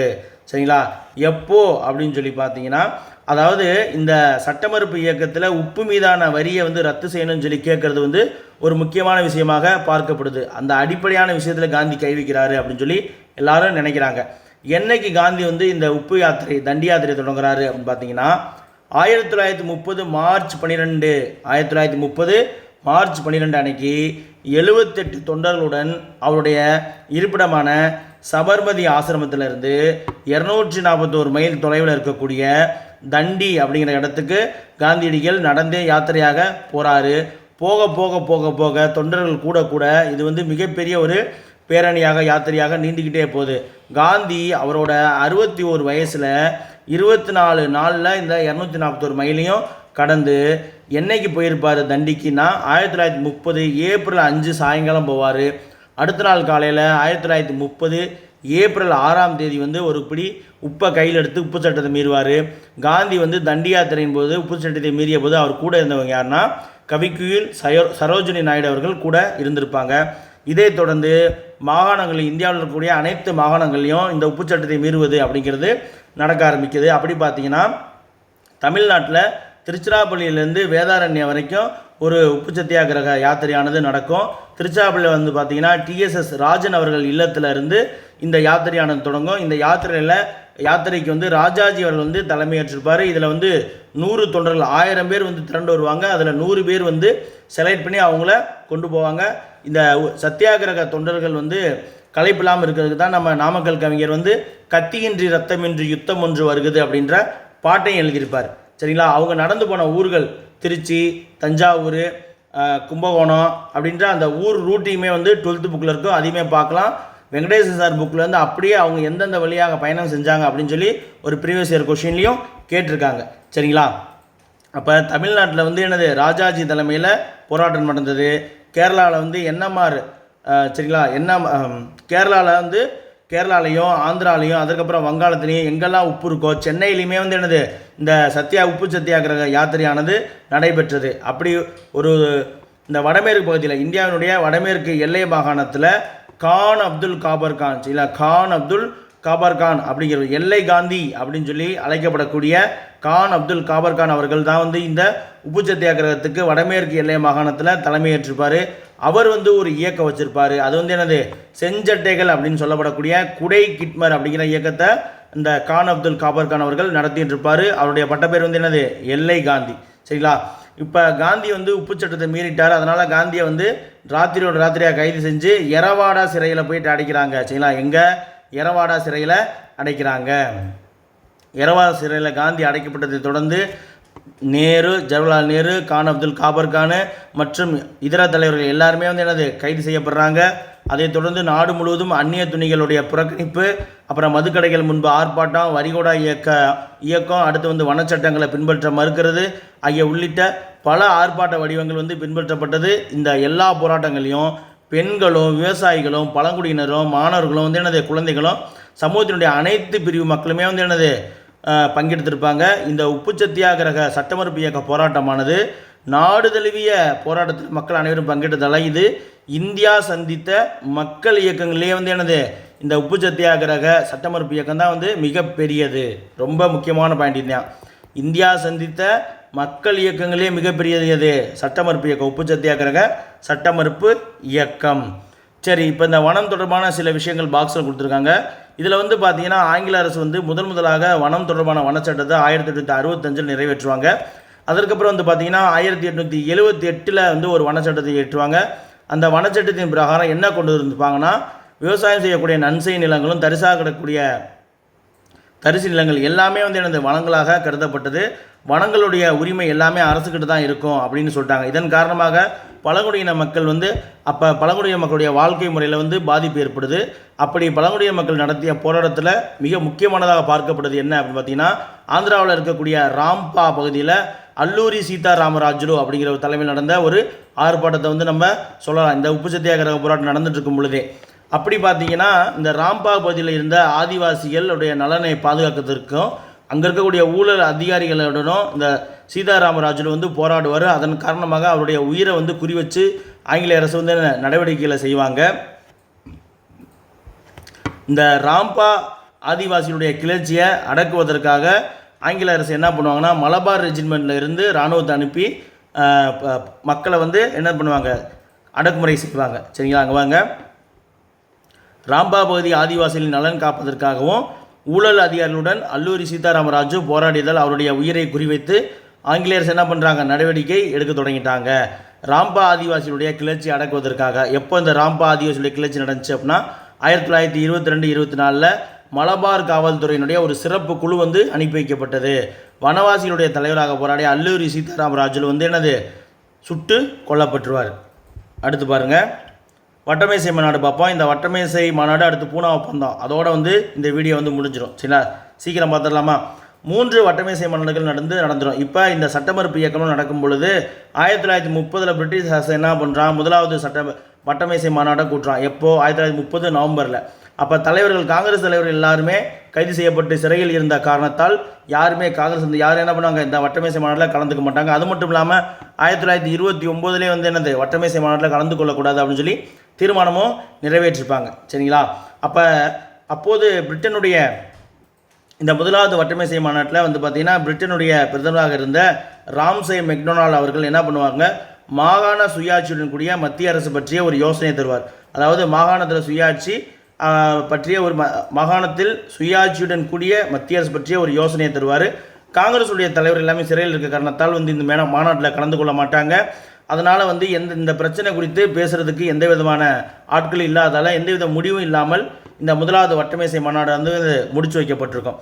அப்போ காங்கிரஸ் தலைவர்களை வந்து வட்டமேசை மாநாட்டில் கலந்து கொள்ள வைக்கணும் அப்படிங்கிறதுக்காக என்ன பண்ணுறாங்கன்னா, அப்போது இந்தியாவினுடைய அரசு பிரதிநிதியாக இருந்த இர்வின் அவர்கள் வந்து காந்திட்ட எரவாடா சிறையில் ஒரு பேச்சுவார்த்தை நடத்துவார். அப்பொழுது காந்திக்கும் இர்வினுக்கு இடையில ஒரு ஒப்பந்தமானது கையெழுத்தாக, அதுதான் வந்து காந்தி இர்வின் ஒப்பந்தம். 1931 மார்ச் 5 இந்த காந்தி இர்வின் ஒப்பந்தம் அப்படிங்கிறது கையெழுத்து இடப்பட்டிருக்கும். சரிங்களா? கையெழுத்து இடப்பட்டிருக்கும். அப்போ அந்த ஒப்பந்தத்தில் காந்தி என்னென்ன கேட்டுக்குவார்னா, வன்முறையில் ஈடுபடாத அனைத்து அரசியல் கைதிகளையும் வந்து என்னது உடனடியாக விடுதலை செய்யணும் அப்படின்னு சொல்லுவார். அடுத்து வந்து கைப்பற்றப்பட்ட நிலங்களை வந்து மக்கள்கிட்டயே திரும்ப தரணும் அப்படின்னு சொல்லியிருப்பாங்க. அடுத்து அரசு பணிகளை விட்டு விலகி இருப்பாங்களா அரசு அதிகாரிகள், அந்த ஊழியருடைய விஷயத்தில் நீக்குப்போக்காக நடந்து கொள்வது அப்படி போன்ற கோரிக்கை எல்லாமே இந்த காந்தி இர்வின் ஒப்பந்தத்தில் இடம்பெற்றிருக்கும். அடுத்து வந்து பார்த்திங்கன்னா, கடலோர கிராமங்களை சேர்ந்த மக்கள் எல்லாரும் தங்களுடைய பயன்பாட்டுக்காக உப்பை எடுத்துக்கலாம் அப்படின்னு சொல்லுவாங்க. அடுத்து வந்து வன்முறை இல்லாத வகையில் ஆர்ப்பாட்டங்கள் செய்கிறதுக்கு ஒப்பந்தமானது வழிவகை செய்தது. சரிங்களா? அப்போ காந்தி என்ன பண்ணுறாரு, இந்த ஒப்பந்தத்தை அடுத்து சட்டமறுப்பு இயக்கத்தை ரத்து செஞ்சுட்டு 1931 செப்டம்பர் 7 நடைபெற்ற 2வது வட்டமேசை மாநாட்டில் கலந்து கொள்வார். சரிங்களா? 2வது வட்டமேசை மாநாட்டில் கலந்து கொள்வார்.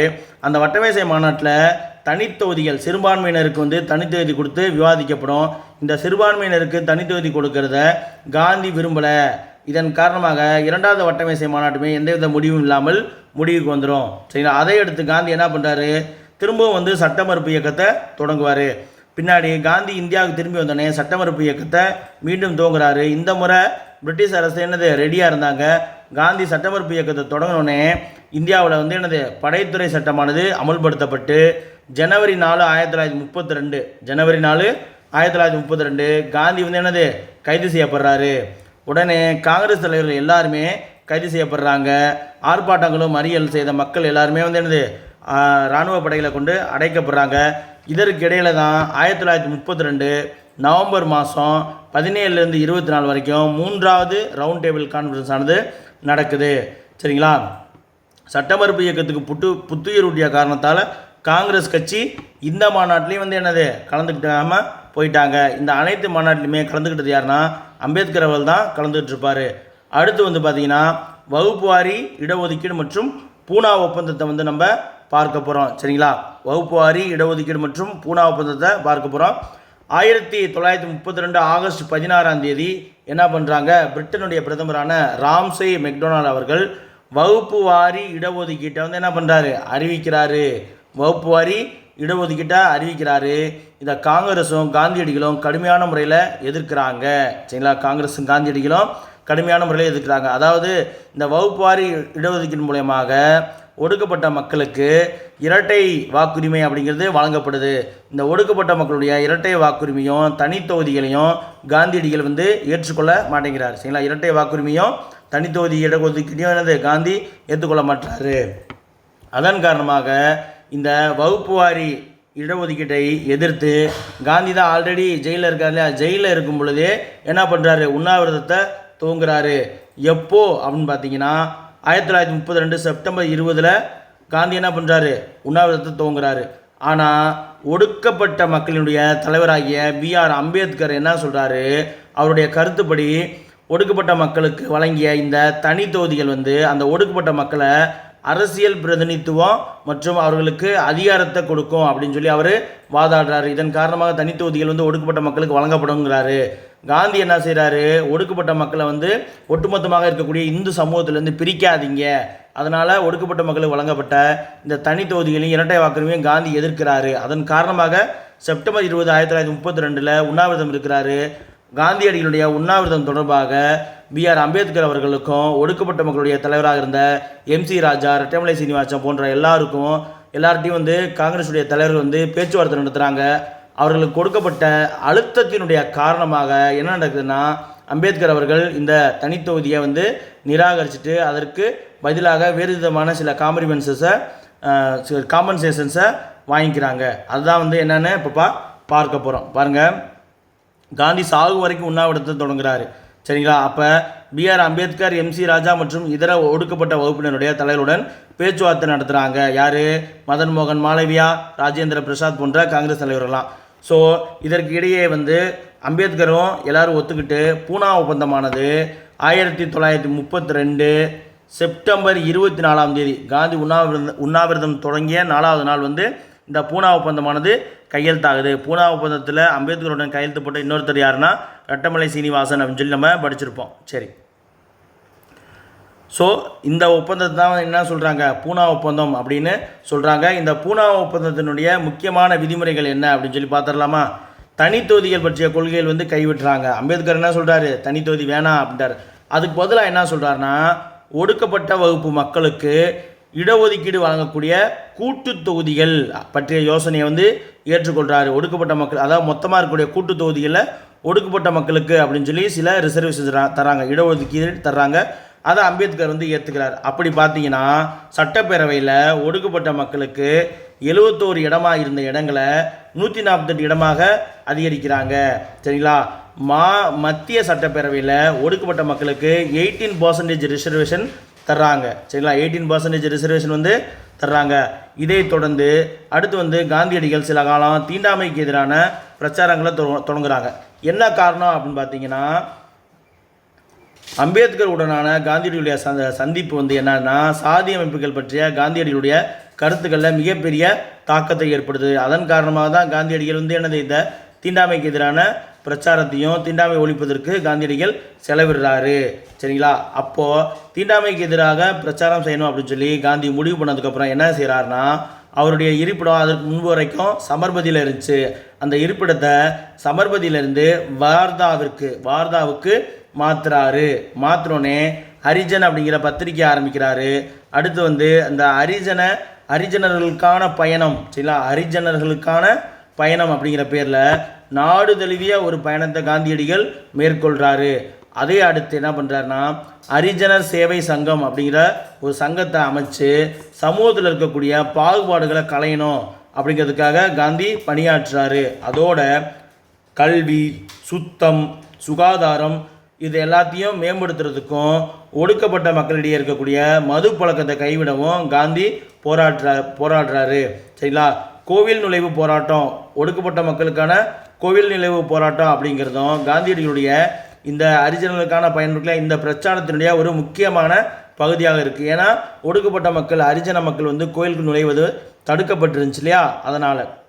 அப்போ அதனுடைய தொடர்ச்சியாக கோவில் நுழைவு நாள் அப்படின்னு சொல்லி 1933 ஜனவரி 8 வந்து என்னது அனுசரிக்கிறாங்க. கோவில் நுழைவு நாள் அப்படின்னு சொல்லி 1933 ஜனவரி 8ஆம் தேதியை அனுசரிக்கிறாங்க. சரிங்களா, ஈஸியாக ஞாபகம் வச்சுக்கலாம். ஜனவரி 9 பிரவாசிய பாரதிய தினம். அப்போ ஜனவரி 8 கோவில் நுழைவு நாள். கோவில் நுழைவு இங்கே 8 இருக்குதா, 3க்கு அப்புறம் இப்படி ஒன்று போட்டோம்னா 3 என்னது 8 ஆயிரும். அப்போ ஈஸியாக ஞாபகம் வச்சுக்கலாம். அப்போ 1933 ஜனவரி 8னா என்னது கோவில் நுழைவு நாள். அப்போ இந்த கோவில் நுழைவு போராட்டமும் வந்து என்னது காந்தியடிகளுடைய இந்த தீண்டாமை ஒழிப்பு பிரச்சாரத்தினுடைய ஒரு பகுதியாக பார்க்கப்படுது. காந்தியடிகள் வந்து தீண்டாமை ஒழிப்பு குறித்து சில காலம் செலவிடுறதுக்கு காரணமாக இருந்த நிகழ்வு என்னது, அம்பேத்கருடன் அவருக்கு ஏற்பட்ட தொடர்புகளும் இந்த பூனா ஒப்பந்தம் தொடர்பான செயல்பாடுகளும் தான் காந்தி வந்து என்னது இந்த ஹரிஜனர்களுக்கான செயல்பாடுகளை துவக்குவதற்கு காரணமாக அமைந்தது. சரிங்களா, இதோட வந்து நம்ம இந்த பாடத்தை முடிச்சுக்குவோம். சரிங்களா, அடுத்த மீதம் இருக்கக்கூடிய பாடங்களை வந்து நம்ம அடுத்த பாகத்தில் பார்ப்போம். சரிங்களா, நிறைய விஷயங்கள் வந்து சொல்லியிருக்கேன். ஒரு ஆல்ரெடி வந்து 1.5 மணி நேரம் போயிடுச்சு. இதுக்கு மேலே போனால் 2 மணி நேரம் போயிடும். அப்படிங்கிறனால தான் சில விஷயங்களை வந்து கொஞ்சம் வேகமாக சொல்கிற மாதிரி இருக்கும். ரொம்ப வேகமாக இருக்க மாதிரி இருந்துச்சுன்னா கொஞ்சம் செட்டிங்ஸில் போயிட்டு ஸ்லோ பண்ணி கூட கேட்டுக்கோங்க. சரிங்களா, மீண்டும் நம்ம அடுத்த ஒரு வீடியோவில் சந்திப்போம். நன்றி.